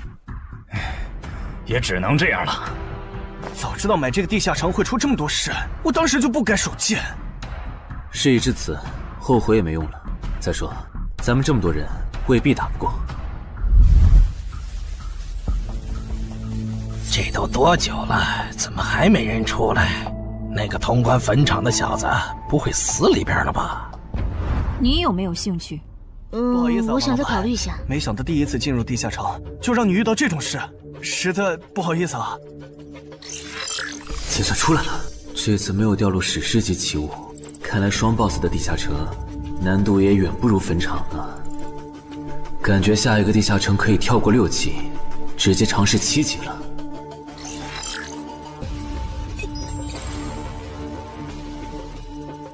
不算置死地而后生的话，能在一会的战斗中派上用场的，应该就只有扮猪吃老虎、奇迹生还者与传奇过招、自适应、暗行艺术和守护者。与传奇过招这技能比置死地而后生差点，能让我状态拉满，但要扣4力量、4敏捷、2感知。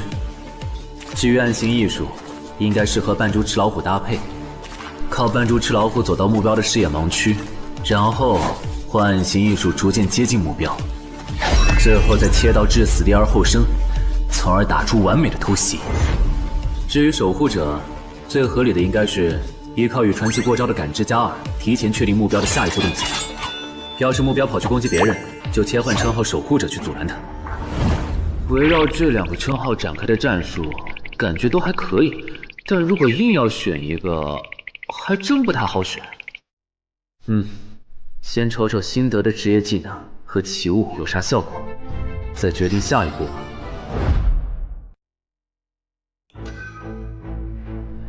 这个向死而生不错呀，就凭它能够提升步伐和身体柔韧性这一点，搭配一步一杀的技能效果，我以后就可以在闪躲的同时攻击敌方要害了。好技能啊！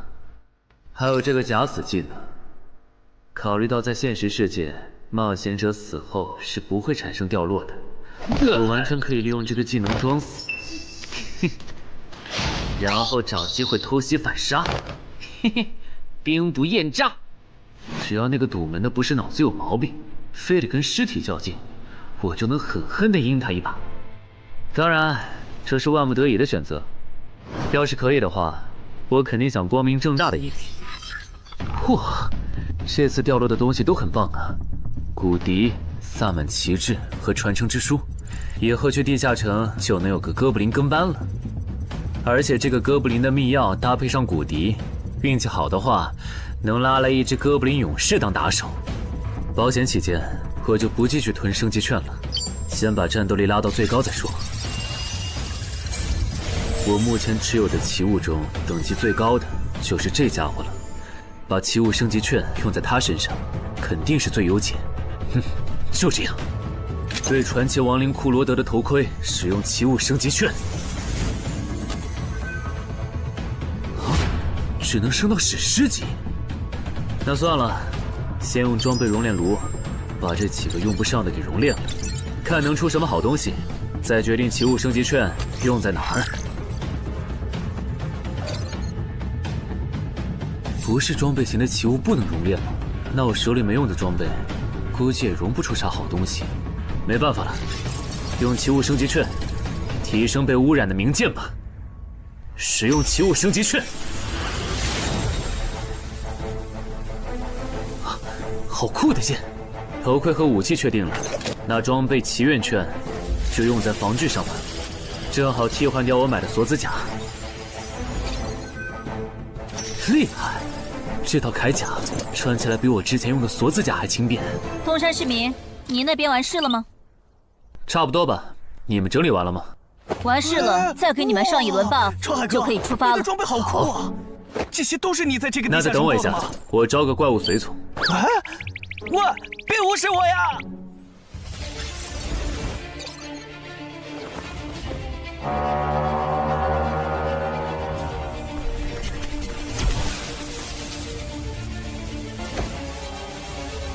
哥布林，你招个这样的怪物随从，没什么意义吧？这小东西连半个战力都算不上，不帮倒忙就不错了。别急，我还没完事。接着，喝了的。不。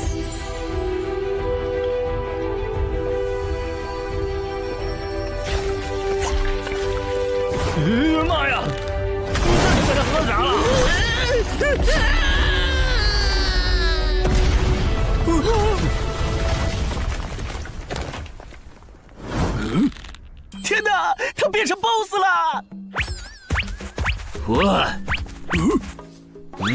那边有适合你的衣服和兵器，自己拿吧。你的随从不会失控吧？毕竟是 BOSS 级别的哥布林。不知道，不过你可以让他用称号看看这只哥布林对我们有没有敌意。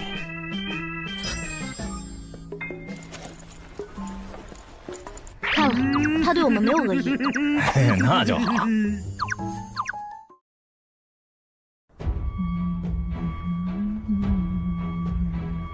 法师护甲以及属性强化，雄之坚韧。好厉害，体质竟然加强了2点。属性增益只有1个小时。法师护甲能给没穿护甲的地方加点防护，虽说比不上你身上这套的防护力，不过有总比没有强。我呢？好耶！你没事吧？没事，休息一会儿就好。嘿嘿，终于出来了！啊，怎么还混进去了一只哥布林勇士？说好的有人在出口堵门呢，这也没有啊。估计是藏起来了，你用称号看一下他在哪儿。好。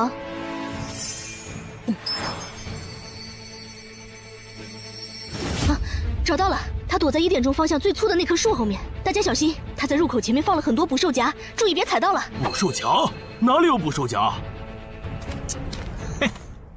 有探查类的称号吗？真是够讨厌的。原来是他，这么一来就全明白了。女妖之森刚通关，他不去那儿的黑市买通关物资，却来东山碰运气，肯定有猫腻。知道我在东山的没几个人，团队领袖跟我签了保密协议，肯定不是他。那个戴眼镜的护士也不太可能，所以是商里。还是徐茂？这个人好像有点眼熟啊！等等，你是高成勇？对方很有名吗？何止有名，他可是明广一带最臭名昭著的通缉犯。别看他只有7级，死在他手上的冒险者，光是已确认的就有上百号人了。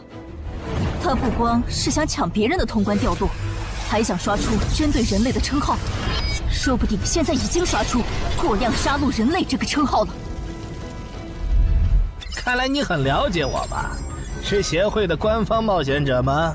果然，他已经刷出了那个称号。这样吧，我们做个交易，那小子留下，你带其他人走。这条件可以啊。要不咱们别信他！协会的档案里，高成勇有放过目标然后再猎杀的记录。要是你们真的信了他的瞎话，等他干掉陈海，再用追踪手段把你们一个个找出来，你们连还手的机会都没有。没错，虽然他嘴上说放过我们，但对我们的恶意一直没有降低。他在说谎。连恶意也能侦测吗？这样好了，既然他的目标是我，那就由我和哥布林勇士主攻。你们看时机牵制，大家都是一根绳上的蚂蚱，这种时候就别心存侥幸了。当然，如果你们中有人实在怕死，那就赶紧滚，别拖我后腿。我们会做好辅助工作的。看不出来你人还挺好的，要是我绝对逼着他们一起上。打你，我们俩足够了。哼。我就知道你们这些走大运拿了 S 级评价的新人，就会自命清高，觉得别人都是你们成长的垫脚石。但现实可不是这样的哟。新人在1到5级时很难搞到成体系的称号、职业、技能和装备。你的武器和铠甲这么豪华，我猜大多是装备吧。不巧哦，我的技能偏克你这类新人。可是，迟缓术，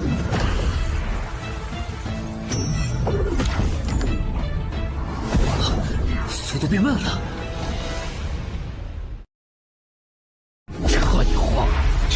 术可不只是速度变慢而已。遇到使用长镰这种冷门兵器的我，被上了迟缓术的我，也根本接不住你的招。你是这么想的吧？很遗憾，如果你就只有这点东西的话，那很不幸的告诉你，今天你踢到铁板了。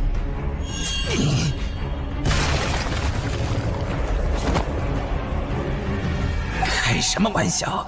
我百试百灵的组合技，竟然被他这么简单的破了吗？这真的是只经历了3个地下城的新人该有的水平吗？嘿，那个高成勇也没有你说的那么厉害啊！一上来就被澄海大佬没收武器了，感觉澄海大佬都用不上咱们了。不是高成勇不厉害，是澄海太强了。现在的他，恐怕和明省分部重点培养的那位超新星是一个水平。如果我说我认栽，那把长镰我也不要了，能放我一马吗？换位思考的话，你会吗？说的也是。消失了，那件披风的效果是隐身。唉，一想到超新星要死在我手里，我就感到惭愧呀。如果你没遇到我这样的新人杀手，大概会成为传说级冒险者吧。可惜，今天你就要死在这儿了，是你选择的死战。澄海，小心，那人没走，就在你周围。你这娘们儿！你在看哪儿呢？你不可能！你怎么知道我在这里的？因为我感知20，你的一举一动在我这儿都是明白。蛮感知吗？这个人你来上。好嘞。老天，真是不公平！我想问一下，3人冒险者如果要加入协会，录入个人信息大概要多久？工作日的话，半天。这么看来，就是云霄市协会泄露消息的。我申请加入东山的官方冒险者协会，不过我前天口头上答应要加入云霄市的，他们还没录入我的个人信息。现在换到东山，程序上合规吗？当然，我代表东山市冒险者协会欢迎你的加入。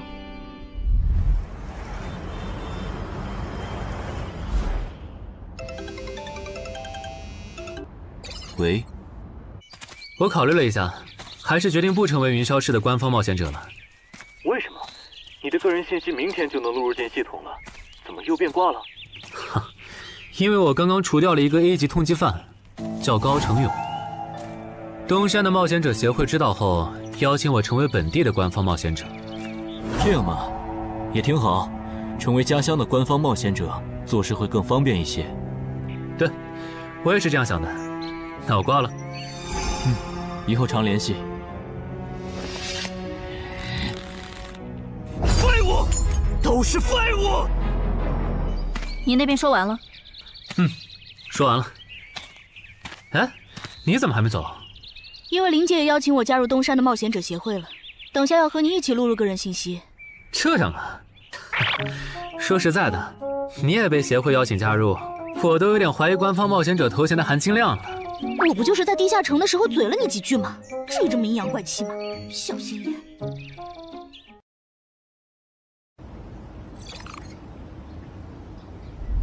请关闭称号和职业技能，用你自己的力量对着他出拳。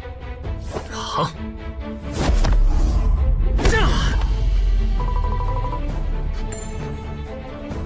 不愧是官方，测技出属性的工具比健身馆的强太多了。12点，那我呢？他们测完了吗？测完了，他的力啥玩意儿都是12。17点，只有12吗？这跟他之前的表现差太远了，我以为他至少14甚至15呢。只有12点却能杀掉9级的高成勇，主流的职业称号肯定做不到。等我激活了职业和称号，再测一次，肯定压过你。澄海先生，你的个人信息已经录入了，这是你的证件。这么快？特事特办，你可是以一己之力打穿了双 BOSS 地下城，还单枪匹马完胜高成勇。另外，6到10级官方冒险者每年得通关2次协会指定的同级地下城，不然就得从攻略组调走去情报或资源采集组，把时间花在身体塑造和实战训练上。半年通关1个地下城就行。没问题。还有就是总部时不时会有借调任务，借调时你表现出色就有奖励，奖励能换协会里的称号线索、转职证书和奇物。不过一般只有9级以上的冒险者才会被借调，你暂时不用考虑这些。有一个问题。你说。称号线索是什么？称号线索是总结好的称号获得办法，你回去用证件、UID 登内网，看看协会称号图鉴里有没有你喜欢的。要是手里有没用的奇物或图鉴里没有的称号线索，就卖给协会，换自己想要的东西。了解。对了，你打算什么时候遣散你的随从？不能在这边养吗？我这只哥布林骨笛是随机召唤哥布林啊，送回去的话，下次召来的可能就不是这只了，那我不就亏了一瓶秘药吗？这你不用担心，除非你的哥布林勇士在那边的世界战死，或者你打算随机召唤别的哥布林。原来如此。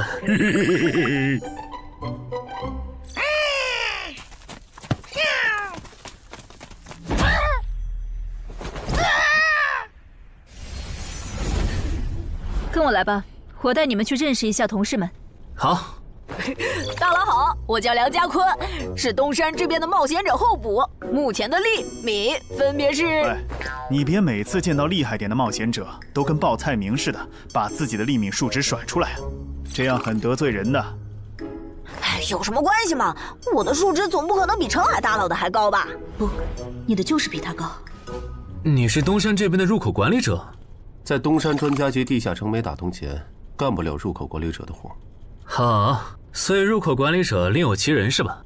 那他没来是因为在攻略东山这边的专家级地下城？那倒没有，他没来是因为在处理昨天突然涌入东山的通缉犯。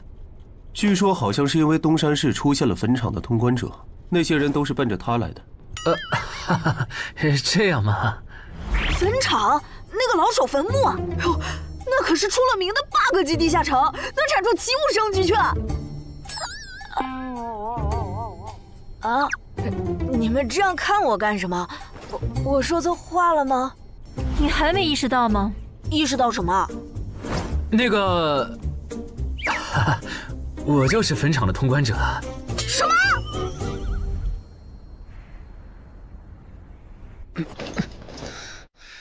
虽然已经说好这段时间把精力用在属性提升和恶补地下城知识上，但家里这个入口，我还是想有始有终，一个人单刷的。我全力以赴的时候，大概相当于10级，完成脱离任务应该也没什么难度吧。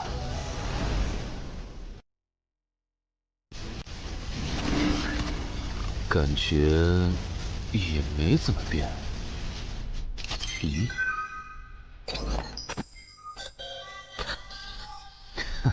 原来冒险者面板还能升级吗？那是不是等11到16级的时候，我的面板还会有变化？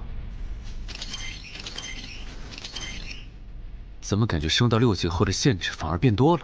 等升到11级，不会还来一些新的限制吧？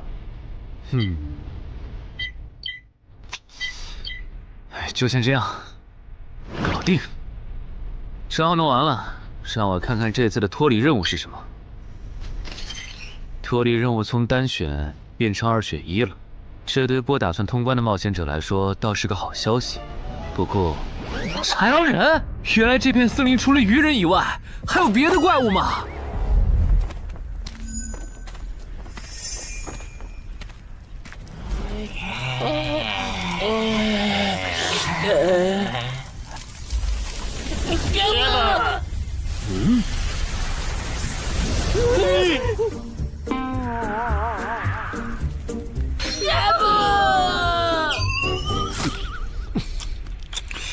所以在你看来，那些豺狼人阴险狡诈，并且还特别喜欢欺负弱小，是吗？没错没错，就是这样。切，这不就一群森林恶霸吗？嘿嘿，答对了。那这一次就不做和豺狼人有关的轮换任务了，先找到潮汐鱼人的孵化池，然后试试能不能通关。好了，我要问的问完了，你可以回去了。什么？我不要。你不想回去？是的。好吧，你留下来也行。好耶好耶！但我先说好，这个地下城的挑战等级是7级，你悠着点。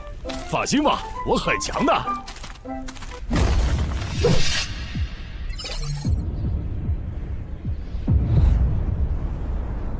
结果你还真组了个野队，让人家带你通关。嘿，还是5级的地下城，你这胆子够大的。嘿嘿，其实还好啦，虽然中间出了一些意外，但也因祸得福，认识了2位很有潜力的冒险者。你这就是幸存者偏差。那些散人如果靠谱，我儿己就不会死在地下城里。我知道，所以我是确认有官方冒险者兜底以后，才决定下去的。说起来，前几天的新闻我看了，你儿子的死好像不是意外。怎么可能是意外？我儿子下去之前，我给他准备了2件保命的奇物，可他还是死了。那2个弱鸡入口拥有者却活着，开什么玩笑？可惜那2个杀千刀的没撑到我出手，就栽在别人手上了。不然，我一定要让他们后悔来到这世上。那这人也算间接为你儿子报仇了，咱得报答他呀。他叫什么名字？叫陈海。我这次来东山，就是要当面感谢他。陈海，你认识？我组的临时野队里也有一个姓陈的，可能就是他。什么？科长，都打起精神来！那些豺狼人斥候说不定就藏在附近的灌木丛里，你们这样懒散很危险的。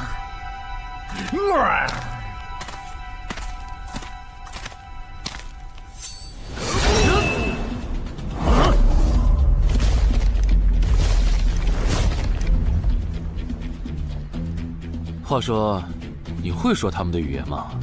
当然，需要我帮忙翻译吗？先不，我有一个能在这种场合上派上用场的奇物，如果它不好用，我再找你。你们的孵化池在哪？告诉我，我可以留你们一。你以为我会出卖我的族群吗？绿皮傻大个的小跟班儿！你以为我会出卖我的族群吗？绿皮傻大个的小跟班儿！有种你们就杀了我！队长死了，别得意，领军大人会为我们报仇的，咕噜。在湖底有一个水下洞穴，穿过洞穴会抵达一个天然的地下洞窟，我们的孵化池就在那里。你叛徒，咕噜！这只留他一命，挂树上，之后咱们去找湖。你跑那么远干什么？人类果然都不是好东西。那个冒险者很强。不好，是白战的霍格。去通知游击队，把湖里的鱼人引出来，给这个冒险者创造破坏孵化池的机会。好的，霍格老大。至于你，哇，这湖比之前用无人机航拍的时候感觉还大。得先找到水下洞穴，然后游好久才能到孵化池。就这要求，能把99%的冒险者都给淘汰掉。不过好在我有海之炎能水下呼吸，虽然不会游泳，但头盔里有库罗德水下战斗的经验。老大，我不会游泳，我可不可以先回去啊？你不会游泳？行吧，那我先送你回去。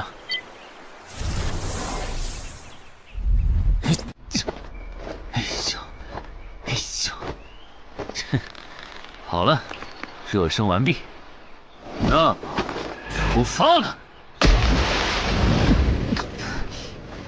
果然，依靠海之岩和库罗德的头盔，就算是我这种旱鸭子，在水里畅游，那还不是小菜一碟？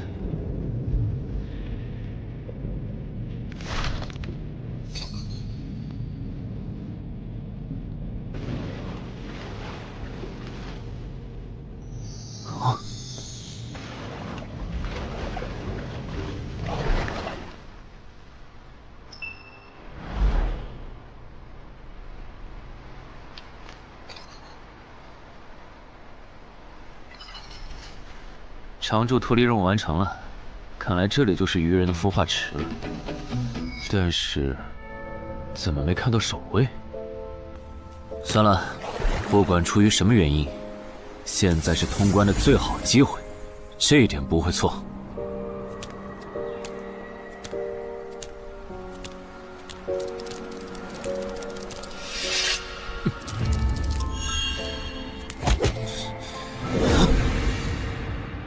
就一个咕噜，有点不够分呐，咕噜。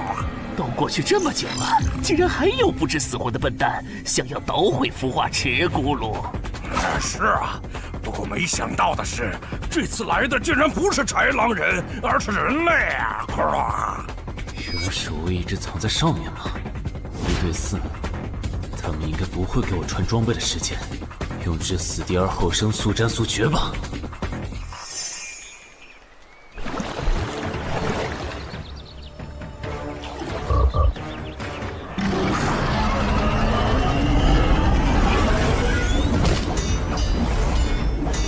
人类闯入孵化池，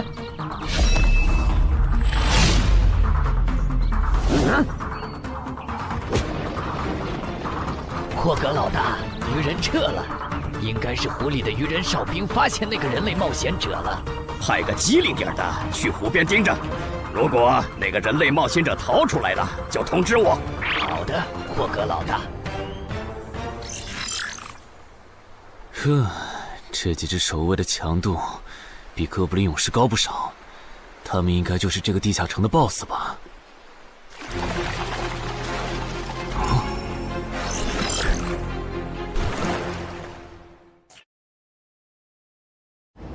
6到10级这个阶段的地下城 BOSS， 通常可以划分为团队增益型和个体高战型2类。前者实力一般，但可以为同种族个体提升综合实力。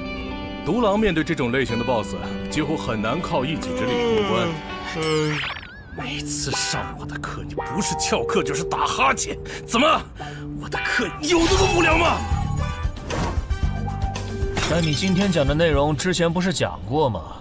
你要是说点11级以后的常识，我说不定会认真听。你以为我喜欢讲这些？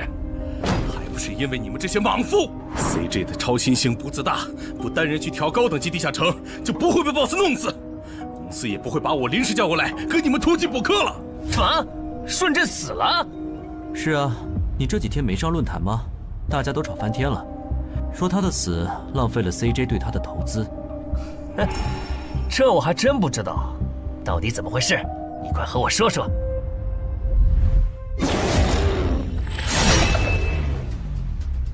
小心，这个人类是极其罕见的高感知个体，偷袭对他没用，大家一起上，咱们耗死他！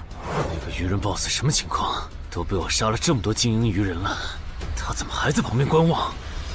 难道这些实力比哥布林勇士还强的鱼人，在他眼里都是小喽啰吗？这个人类的实力和霍格好像差不多，好在他是一个人来的，可以用数量耗死他。这样的杀戮速度，等精英怪把他体力耗得差不多了，剩下的精英种恐怕也没多少了。到那时，霍格如果察觉到我方兵力空虚的话，恐怕……算了，还是冒一点险吧。终于感到心疼，要亲自出马了吗？奇迹生还者，等这一刻很久了。领军大人小心，这个人类冒险者和霍格一样强。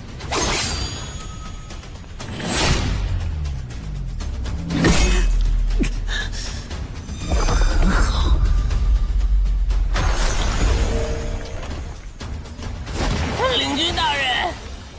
别管我，他伤得更重，还不擅长水下作战。就算没我帮忙，你们也能轻松杀掉他。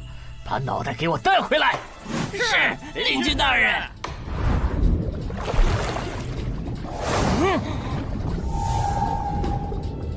那个人类不是重伤了吗？他咋能这么快逃到这儿，还迅速干掉鱼人哨兵的？他是被人潜到身后，然后一招毙命的。那个人类很擅长水下作战，所以领军大人的判断可能是错的。什么？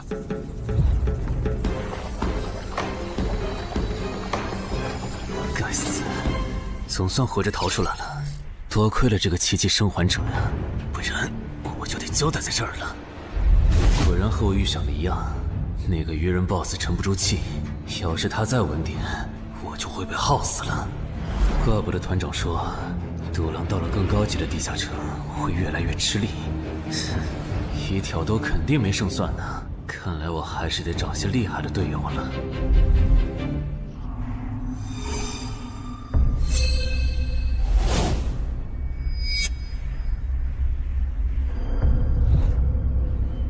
那个人类冒险者活着回来了，他现在是什么状态？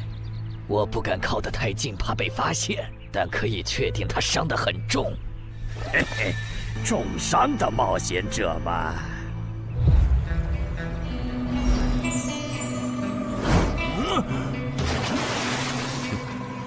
下次再找你们算账。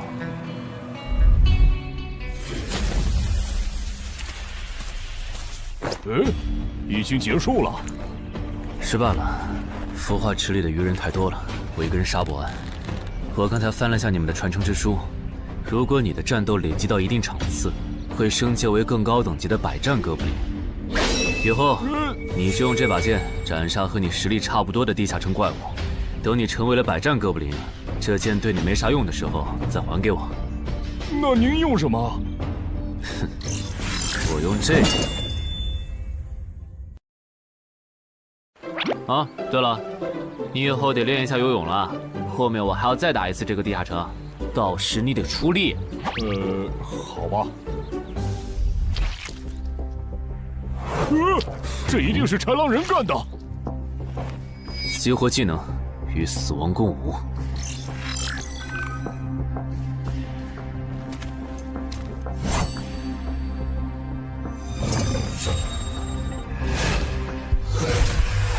用脚破阵，好快！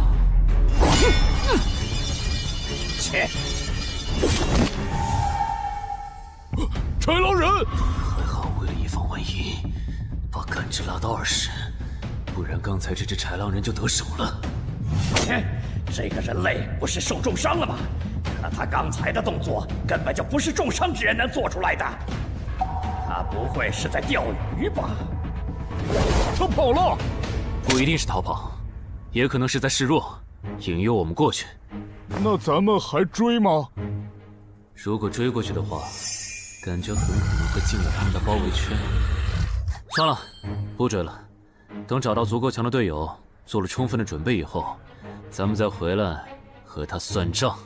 好的。哎呀，没想到6到10级的地下城的难度会比5级的高那么多。下次得提前掌握好情报再去通关，不然风险确实太大了。是任务结算呢。哼，说起来，这一次我虽然没有通关，但宰了那么多鱼人，怎么说也该有个 A 吧。水产过敏怎么了？不对，你怎么知道我水产过敏的？还有啊，我是人，你给我一袋动物口粮是什么意思啊？就算他吃不完，这会难吃。什么？他加入东山的冒险者协会了？你给我站住！你当初是怎么信誓旦旦的跟我说他死定了的？连高成勇都栽在他手上了，我能怎么办？听你这意思，我弟弟的仇你是不打算管了呗？哼，也是，你已经靠我爷爷成了云霄市入口管理人，上了岸的你哪能冒着被革职的风险对隔壁市的超新星下黑手呀？我真是看错你了，早知道爷爷当初留下来的资源就该用在周德身上。干什么？转手我爷爷留下来的遗物啊！我弟弟死了你不帮忙，那我就把你想要的遗物给能给我报仇的外人了。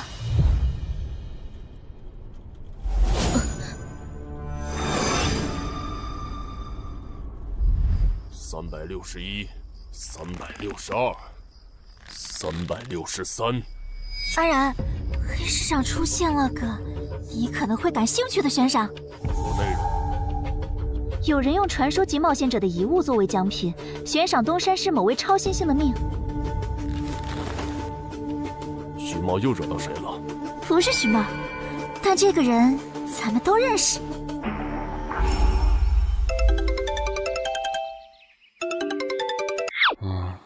喂，陈海哥，你被人盯上了。我知道呀，这问题不是已经解决了吗？这次不一样，有人在网络黑市高价买你的命。哎呀，你别不当回事！发出这则悬赏的人出价很离谱。我哥说，如果不是你救过我，他说不定也要分一杯羹。具体怎么回事？你再详细说一下。就是我哥他们在网络黑市上看到，还真有你的悬赏。能查出来是谁发的吗？不用查，就从这则悬赏的报酬反推，发出者大概率是已故的传说级冒险者周建明的直系亲属。你怎么和他们结上仇的？他们为了你把遗物都掏出来了。不知道，我都没听过这个人啊。行吧，那我现在联系老大，让他说服对面撤掉这则悬赏。如果是误会的话，看能不能让老大组个局帮你澄清一下。好的，那拜托了。对了，这几天你就待在协会吧。传说级冒险者的遗物一定会吸引很多人铤而走险。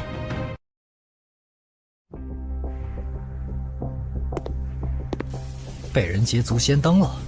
不对，这里似乎没发生战斗。看来那个叫程海的，当时应该在攻略自己家里的地下城。真不知道他是幸运还是不幸。虽然因为家里的地下城躲过了第一波袭击，但被堵在地下城里的话，他连逃都没地方逃。除了我和目标以外，这个地下城还有4个人，不知道是敌是友。你卑鄙！哪有你们人类有病？我不就派了个斥候守在出口吗？至于让你们杀过来吗？搞得我现在受伤不说，手底下的兵也被消耗的差不多了。如果昨天那个冒险者又回来了，不行，留得青山在，不愁没柴烧。这点不能待了，得赶紧走。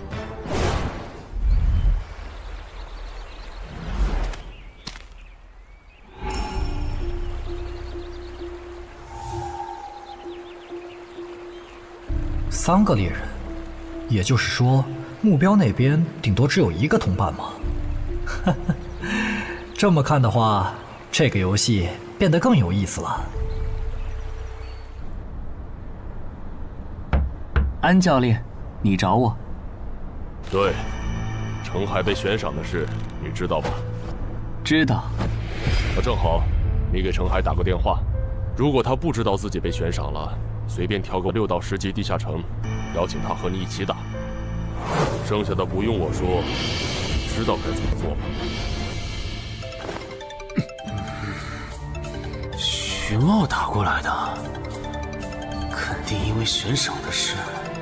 不知道他是来提醒我的，还是来试探我的。哎呀，算了，还是不接了。反正家里地下城入口这次肯定是暴露了。要是之后问起来，我就说在攻略家里的地下城。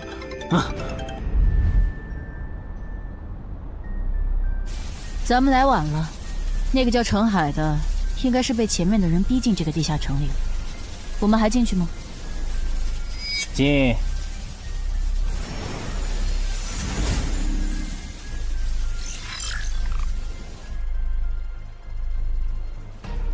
又进来2个人。等等，这个轮换脱离任务怎么变得无法完成了？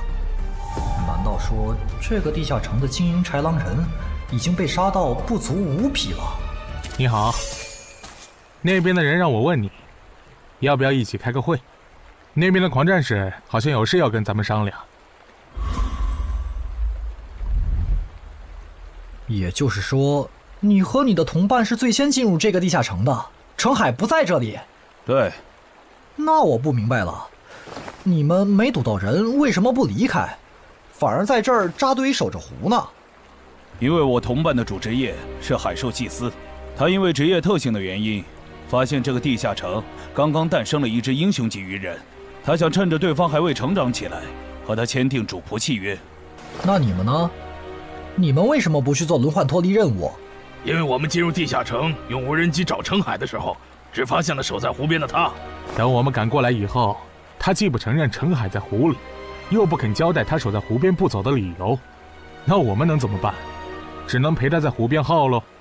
这不能怪我呀，我总不能说我的同伴下水了，但我不会游泳，只能在岸上等他吧。你这家伙！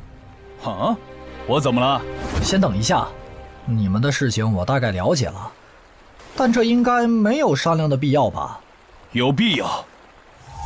刚刚我的同伴死了。啊？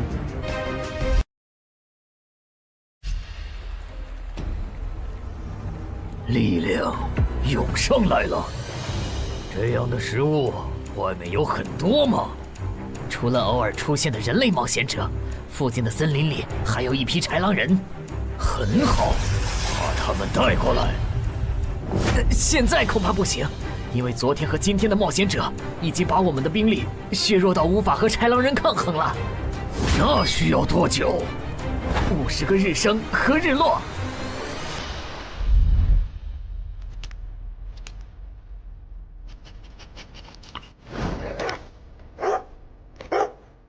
没想到独狼闪怒竟然死在了这个地下城。他不是一直这样忙吗？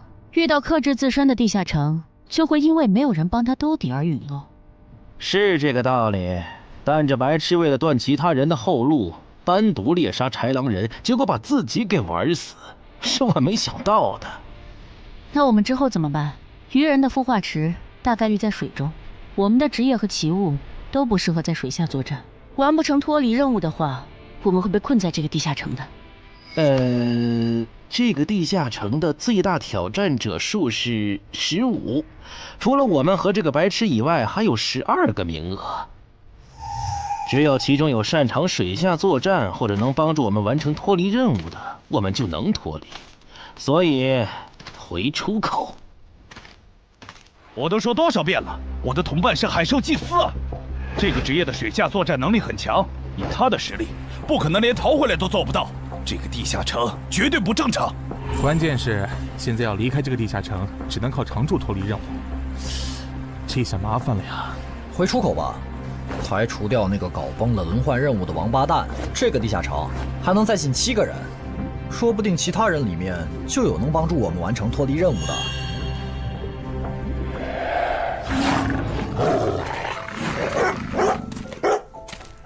刺杀者王二，他不是去月省了吗？怎么会出现在这里？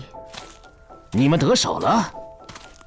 没，目标可能根本就没进来，咱们被耍了。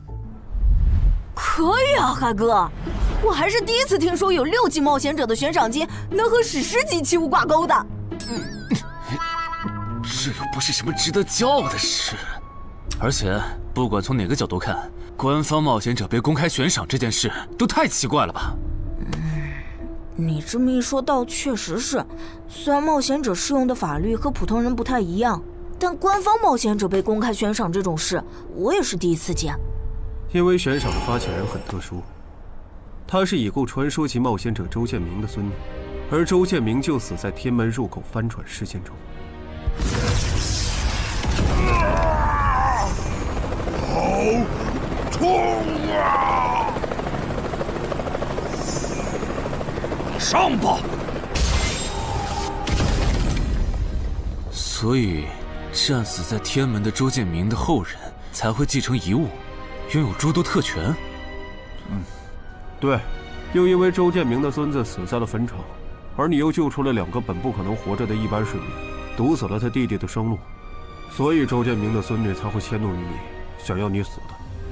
照你这说法，我们的矛盾岂不是化解不开了？那倒不至于，老大已经约了米省负责人，也就是周建明的旧友，还有发布者，一起谈这件事情了。快的话，下午就能谈出个结果了。我们没来晚吧？没，刚刚好。那就好。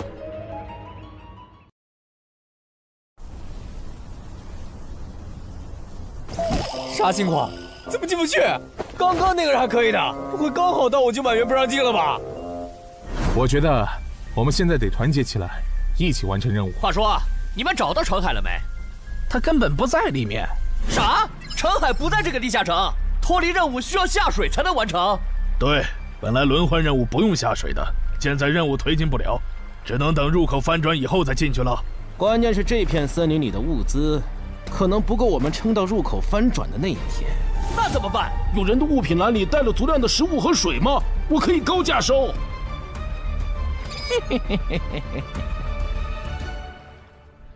本来也没抱多少希望，不过没想到连刺杀者王二那样的高手都被困在这个地下城里。这样看，少了这些竞争对手，等我完成脱离任务出去以后，说不定真的可以燃制周建明的史诗级遗物了。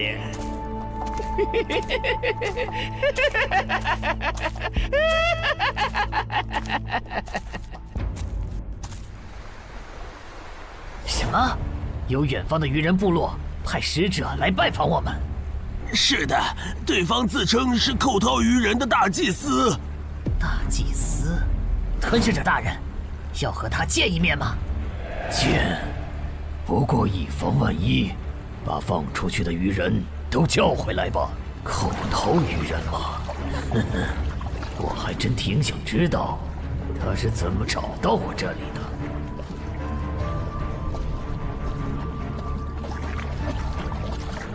领军大人答应见你了，跟我来吧。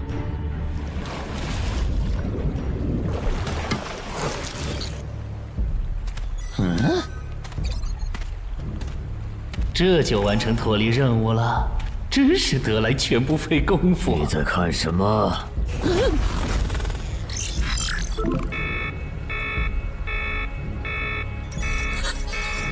英雄级单位，7级地下城怎么会有英雄级单位？你在发什么呆？吞噬者大人问你话呢。别慌，他们看不到我的任务面板，只要找个理由搪塞过去。理由，有了。本祭司拜访过很多鱼人部落，但像你们这样能把孵化池放在地表生物完全无法到达的部落，我还是第一次见，一时有些惊讶。这样啊，那不怪你，毕竟不是哪一只鱼人都能找到这样的风水宝地。嘿嘿，不对，他有问题。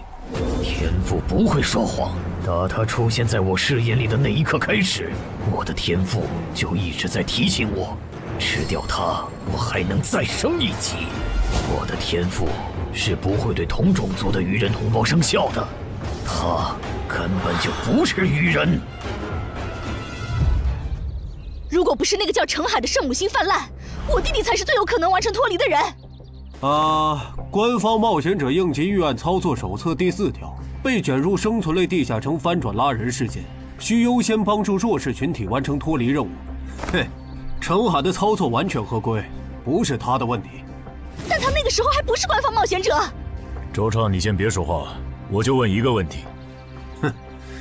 您说，如果一切顺利，你觉得程海能成长到哪个程度？优秀的中间，独当一面的地区负责人，还是传说？以散人冒险者开局，1个月到6级，还单杀了新兴猎手高成勇。不管从哪个角度看，程海都比同期的我要强。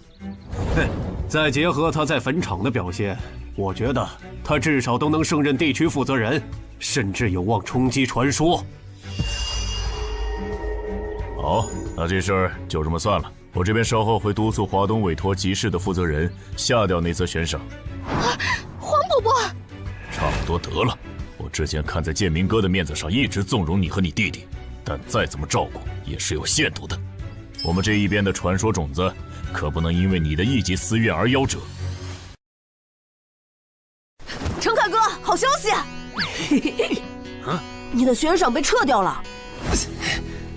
讨厌！哎，澄海的悬赏没了，这才24小时不到吧？谁这么效率？看来只是悬赏被撤回，不是有人有事。他刚微信回我了。所以是郑仁君出面私保了吗？没想到他这么看好这个新人。黄伯伯，那则悬赏是您点头了以后我才发的，为什么那个郑仁君说几句您就改口了？他郑仁君的面子有那么大吗？如果只有东山方面的施压，我其实还能帮你扛几天。但现在是除了协会内部，还有别的方向的压力也给到了我这里。那个叫澄海的人脉比你想的要广。别打了，我知道的我都说了，给我个痛快吧。大人，已经审完了。哦，森林里有12名冒险者，实力和豺狼首领差不多。他们不擅长水下作战，不用担心会打过来。现在被困在森林里，无法撤离。森林里食物少，撑不到50天，有点意思。这位就是东山市的入口管理者邓仁君，你的事就是他出面说和的。谢谢郑哥。客气。虽然华东委托集市已经撤掉了针对你的悬赏，但保险起见，未来2个月你还是别出这栋楼了。外面指不定会有高等级通缉犯冒险来杀你，然后找悬赏发布者领赏。有道理，那我不出去了。等一下，那悬赏澄海哥的人呢？这种坏规矩的事儿，他难道就没有处罚吗？发布者毕竟是周建明的孙女，官方不太好处罚她。不过对她丈夫伤礼的处罚，过段时间会下来。她应该当不了云霄市的入口管理者了。周建明遗物的保管权现在归民省负责人黄选了。虽说所有者还是周畅，但以后交易赠与都得在黄选监督下进行，这样他就没法再给你使坏了。对了，我家有一个7级的地下城入口，距离反转还有50天。既然未来2个月我都要住在这里，那我用不上了，我选择上交。什么？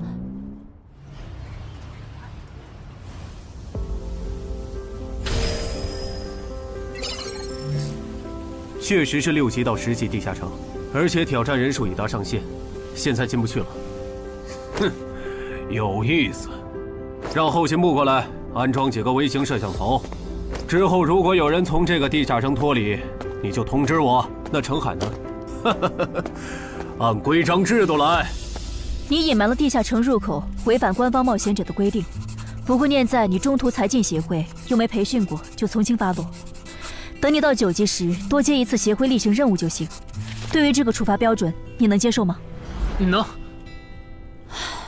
还有就是，从明天开始，你要和常京川、梁家宽一起上地下城相关的常识课，早上8点，别迟到了。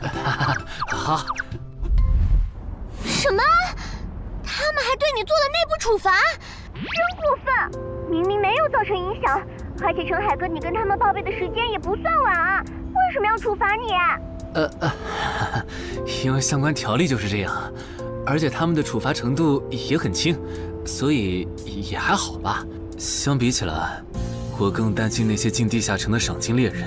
我家地下城有点邪门，他们要是掉以轻心，很可能被坑死在里面。澄海哥，你人太好了，明明是他们要害你，你却还在为他们考虑。你搞错了，我只是怕他们被困在地下城，到时候导致入口翻转，连累到我。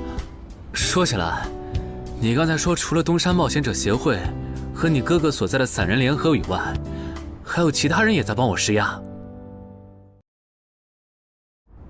我哥哥说明省的富豪曹火旺对悬赏你的事特不满，他认为传说起冒险者后代比老弱妇孺更受保护的话，以后冒险者肯定会变成特权阶层。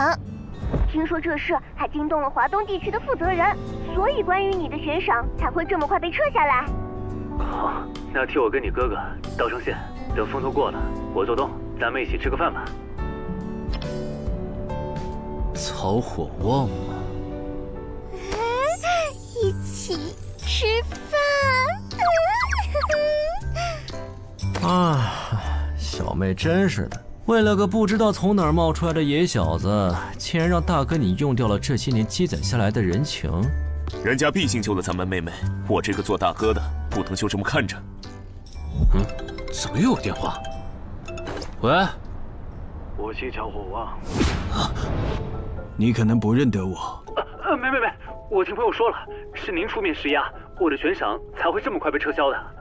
你已经知道了，那我就开门见山了。您说，我儿子死在了女妖之身，我调查到那个所有者后来被你杀死了，这样看你算是帮我儿子报了仇，所以咱们现在谁也不欠谁的，账清了。我今天给你电话是有别的事，我想以一介商人的身份和你谈一笔生意。简单点说，我和朋友都觉得你有前途，打算重点投资你。你以后要是成了地区负责人，选辖区时可以适当听取我们的建议。如果你觉得可以谈，咱们线下细聊。我是基础属性与称号常识课的客座讲师朱伟，很高兴认识大家。开始前，我想问大家一个问题：你们觉得对于新人冒险者来说，力、敏、体、智、感、魅这6种属性哪个最重要？这还用问？肯定是力量，毕竟脱离和通关任务大多需要击杀指定怪物才能完成。现在都知道，进地下城得备好防具和开刃武器，有兵器帮忙，哪怕身体弱得像软脚虾，也能击杀低等级怪物。对新人来说，力量够就成，多了那也是白搭。反倒是敏捷更能提高冒险者的生存率。这位学员说对了，在协会统计的数据中，刨除掉称号、职业和装备，对低等级冒险者的存活率和内战胜率影响最大的属性就是敏捷。敏捷影响冒险者在地下城内的存活率，这点好理解。但冒险者之间的内战，为什么也是敏捷占主导？很简单，低等级冒险者的称号、职业和装备都不成套，没法弄出有效的攻防体系，所以他们内战时谁先动手谁赢面大。这时候敏捷就很关键了。原来如此，怪不得我遇到的秃鹫和通缉犯不是速度很快，就是打法非常克制、速度快的冒险者。原来点在这里。极限加敏捷的冒险者到6到10级就不好使了。一是这阶段冒险者能靠地下城掉落完美攻防，二是地下城等级一高，怪物种类和数量猛涨，光靠敏捷自己单干没法应对任务和怪物都变强的新情况。那6到10级这个阶段，哪种属性收益最大？6级之后，除了必定作为攻略组核心的超新星以外，其他冒险者都得按团队需求调整自己。这时候别管啥属性收益高，得看团队要你咋发展。原来如此。但不同属性之间多少会有一个模糊的价值差吧？比如同样是1点属性，加在感知和加在力量上，谁更划算？这个确实有，目前公认的排序是魅力大于感知，大于智力，大于体质，大于敏捷，大于力量。魅力最高，为什么？我也不知道，不过这个排序是传说们公认的。作为金字塔最顶层的冒险者，他们的判断必定有其缘由。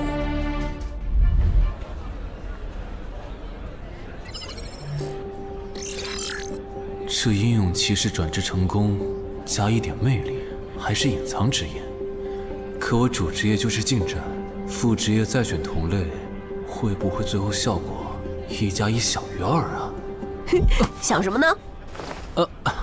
没什么。不想说就算了。对了，林姐让我问你，下午的冰击课你来吗？啊？这次好像有越省来的武术大师指导我们。停！第7局，长经传胜。强的优势这么大吗？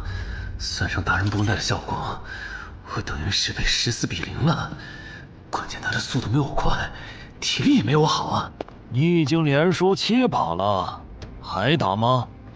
怎么了？我还没累呢。你呢？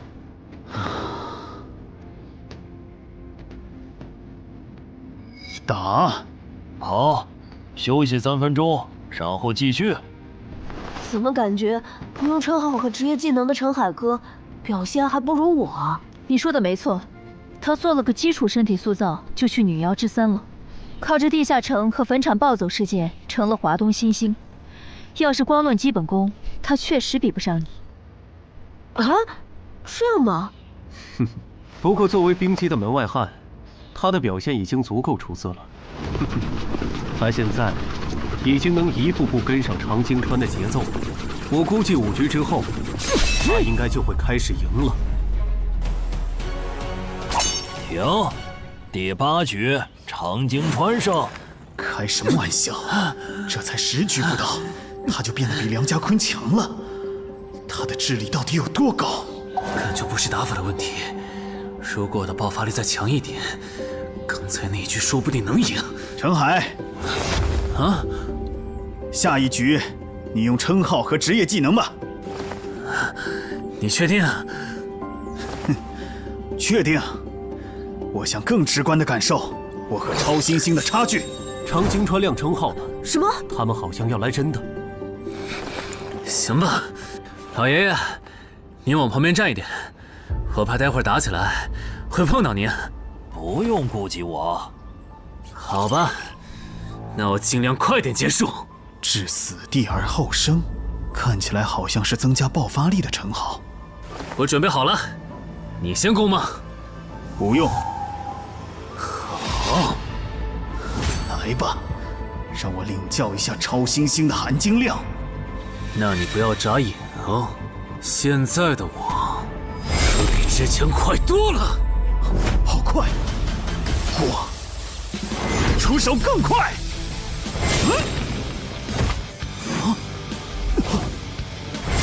不可能！好快！你输了，今天就到这里吧。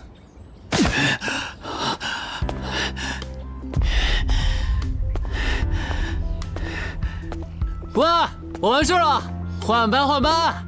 我和他的差距原来这么大吗？其实你枪练得不错，出手的那一下，就算是我年轻那会儿，也不见得能躲掉。别灰心，你只是运气不好，遇到了能阅读你下一步动向的特例。阅读下一步？展开来说就是，人在出招时破绽最大，能抓住这个瞬间的人，轻松就能无招胜有招。使用者必须要在对手出招前阅读到对方的下一步动作。有这份眼力的武术家呀，还在世的不超过5个人，所以你输得不远。陈海哥，你刚才那招叫啥？好酷啊！没想到一个没练过武的门外汉，竟然也能掌握这一招。他真的只是个普通的冒险者吗？陈海哥，你也太牛了吧！你是没看到败给你以后，常金川的臭屁男的脸色有多……臭屁男？常金川，我可以坐在这里吗？当然可以。其实，我原本是把你当做我的竞争对手的，但现在看来是我没眼力见了。以你的实力和潜力，东山这种小地方根本就留不下你。这不明摆着吗？坟场那种全球公认的 bug 级地下城都被陈海哥打通了，他肯定不会自降身份来跟咱抢下任东山市入口管理者的位子呀。说不定到那个时候，他已经是一手负责人了。喂，等一下，你说他以后能成为传说级冒险者，我不反对，但一手负责人，这俩人真吵啊！啊，你问我副职业怎么选？哎，对，我这不是6级了吗？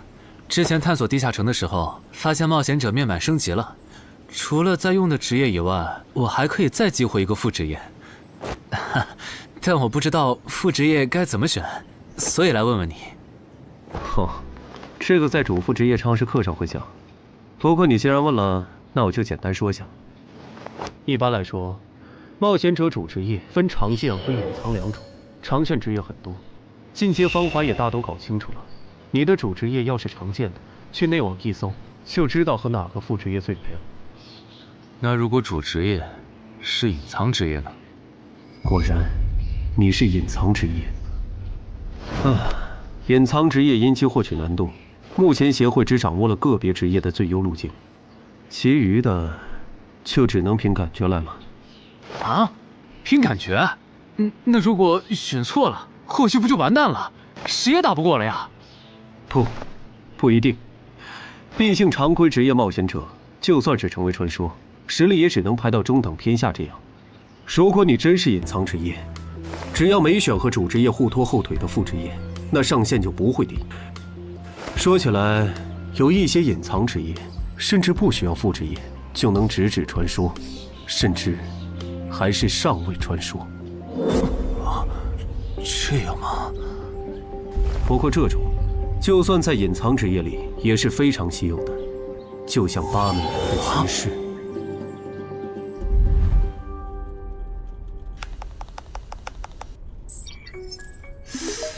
内网竟然没有死亡行者的相关资料，那看看英勇之骑士吧。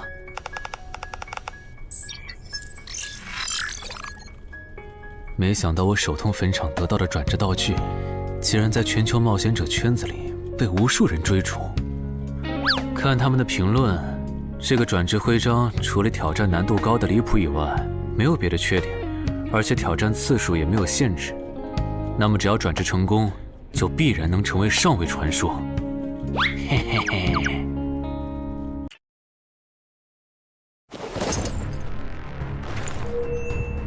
使用英勇之骑士试炼徽章。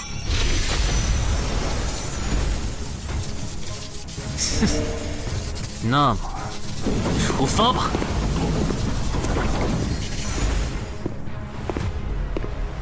啊？不是吧？让我挑战他？啊？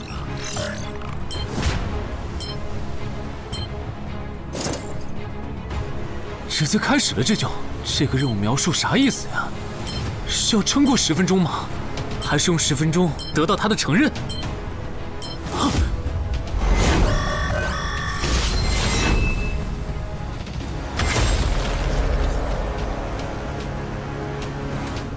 这家伙该不会比库罗德还强吧？完了，第一把先试试水，先弄清楚我和他的差距。这谁能撑过10分钟呢？我这种配置都3分钟嗝屁，10级以下，我不信有人能完成试炼。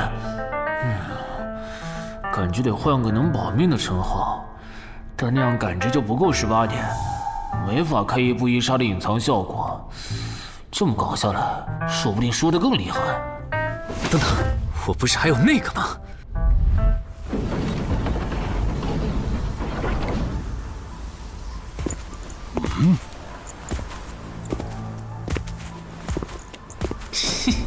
讨厌，这个傻大个的弱点是感知，他看不到穿了隐身衣的我。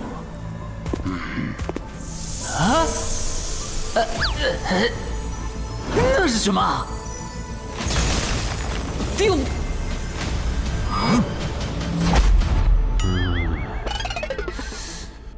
他怎么能有看破隐形到位的技能啊？不行，我就不信邪了。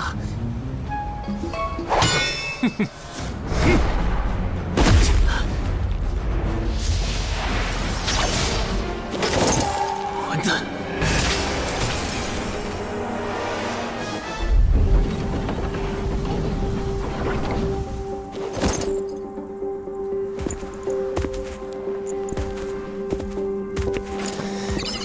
再来！啊，那些冒险者还在我家？对，虽说不知道发生了啥，可要是时限到了，这些冒险者还不出来，那咱就得掌握更多这地下城的情报，这样以后入口翻转的时候才能处理好。换个地方聊吧。还是没找到乔敏吗？没有啊，周围都找遍了，没有他的痕迹。那看来他不是下湖了，就是去更远的地方找豺狼人了。希望是后者，不然我们的麻烦就大了。我希望他是去找豺狼人了。老七那边应该也发现了，这地下城难度会越拖越高。等孵化池孵出大量的鱼人后，我们恐怕都会死在这儿。你说什么？你家地下城的通关任务是捣毁潮汐鱼人的孵化池？对啊，怎么了？我先冷静一下，林，你来给他解释。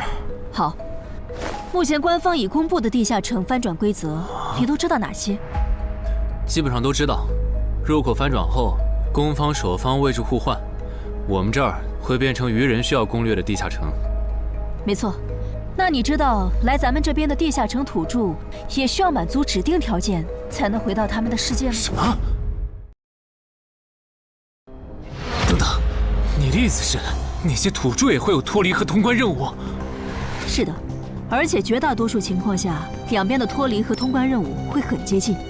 比如捣毁潮汐鱼人的孵化池，换算到咱们这边，恐怕是破坏人类的重要设施。快，你再听吧。这下摊上大事了。他已经吓傻了。你说东山市下个月会有一个7级地下城翻转？对，地下城的土著是鱼人和豺狼人，类型是探索，通关任务是捣毁鱼人的孵化池。所以他们想要征调咱们的徐茂？是的，报酬是官方掌握的同等级地下城的随队通关名额。等等，郑哥不是14级的冒险者吗？处理一个7级的地下城不是很简单吗？因为你家的入口翻转后，我就没法随意出手了。啊？你不知道正常，这涉及到未公开的地下城翻转规则。当入口翻转后，我们的世界就会变成鱼人眼中的地下城。因为入口翻转前后规模不变的铁律，所以在有鱼人完成脱离任务之前，等级高的正人军不能动手。原来如此，怪不得坟场明明只是5级地下城，但却存在传奇个体。怪不得小鬼头脱离后，坟场就立刻进入到第2阶段，这样就解释得通了。这个规则不是强制性的，我不能出手，主要还是因为有人曾经尝试过这样做，结果导致入口等级提升，对面的高等级个体也能来到我们的世界。简单说，用同等级处理同等级翻转问题，是各国冒险者协会试过好多回后得出的最优方案。那军队呢？郑哥这样的不方便出手我理解，但军队和热武器明显更靠谱吧？用军队和热武器对付入口翻转，攻略地下城确实最效率，但过去10年来，所有这么做的国家，最后都后悔了。啊？后悔了？为什么？因为那意味着 bug 要出现了。军队和热武器要是掺和进来，地下城的实际挑战难度就会远超它本来的等级。如果军方很快镇压了翻转的地下城，那后面入口的挑战难度会接着涨，一直涨到跟这片区域守方的战斗力正好对上为止。再说了，从11级地下城开始，枪就不咋管用了。再往上，16到20级的地下城，里面有些怪物甚至得用核弹才能干掉。总结一下，军队插手，问题只是被推迟了，并没有真的解决。等到问题彻底爆发的那一刻，我们得直面那些能跟最厉害热武器硬刚的怪物。现在你明白了吧？不是我们不能用军队来解决地下城翻转问题，而是那代价对于人口众多的我国来说，有些过于沉重了。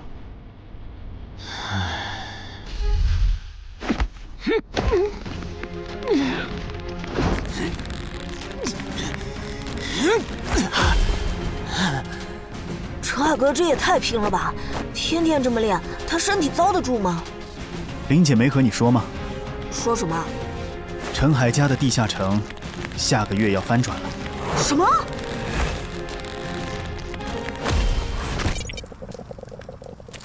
你那边怎么样了？老样子，湖里的鱼人不肯上岸。我猜这个地下城的 BOSS 已经察觉到我们被困了。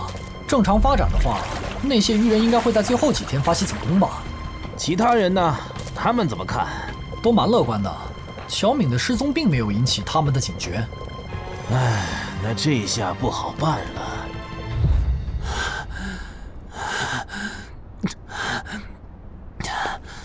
给。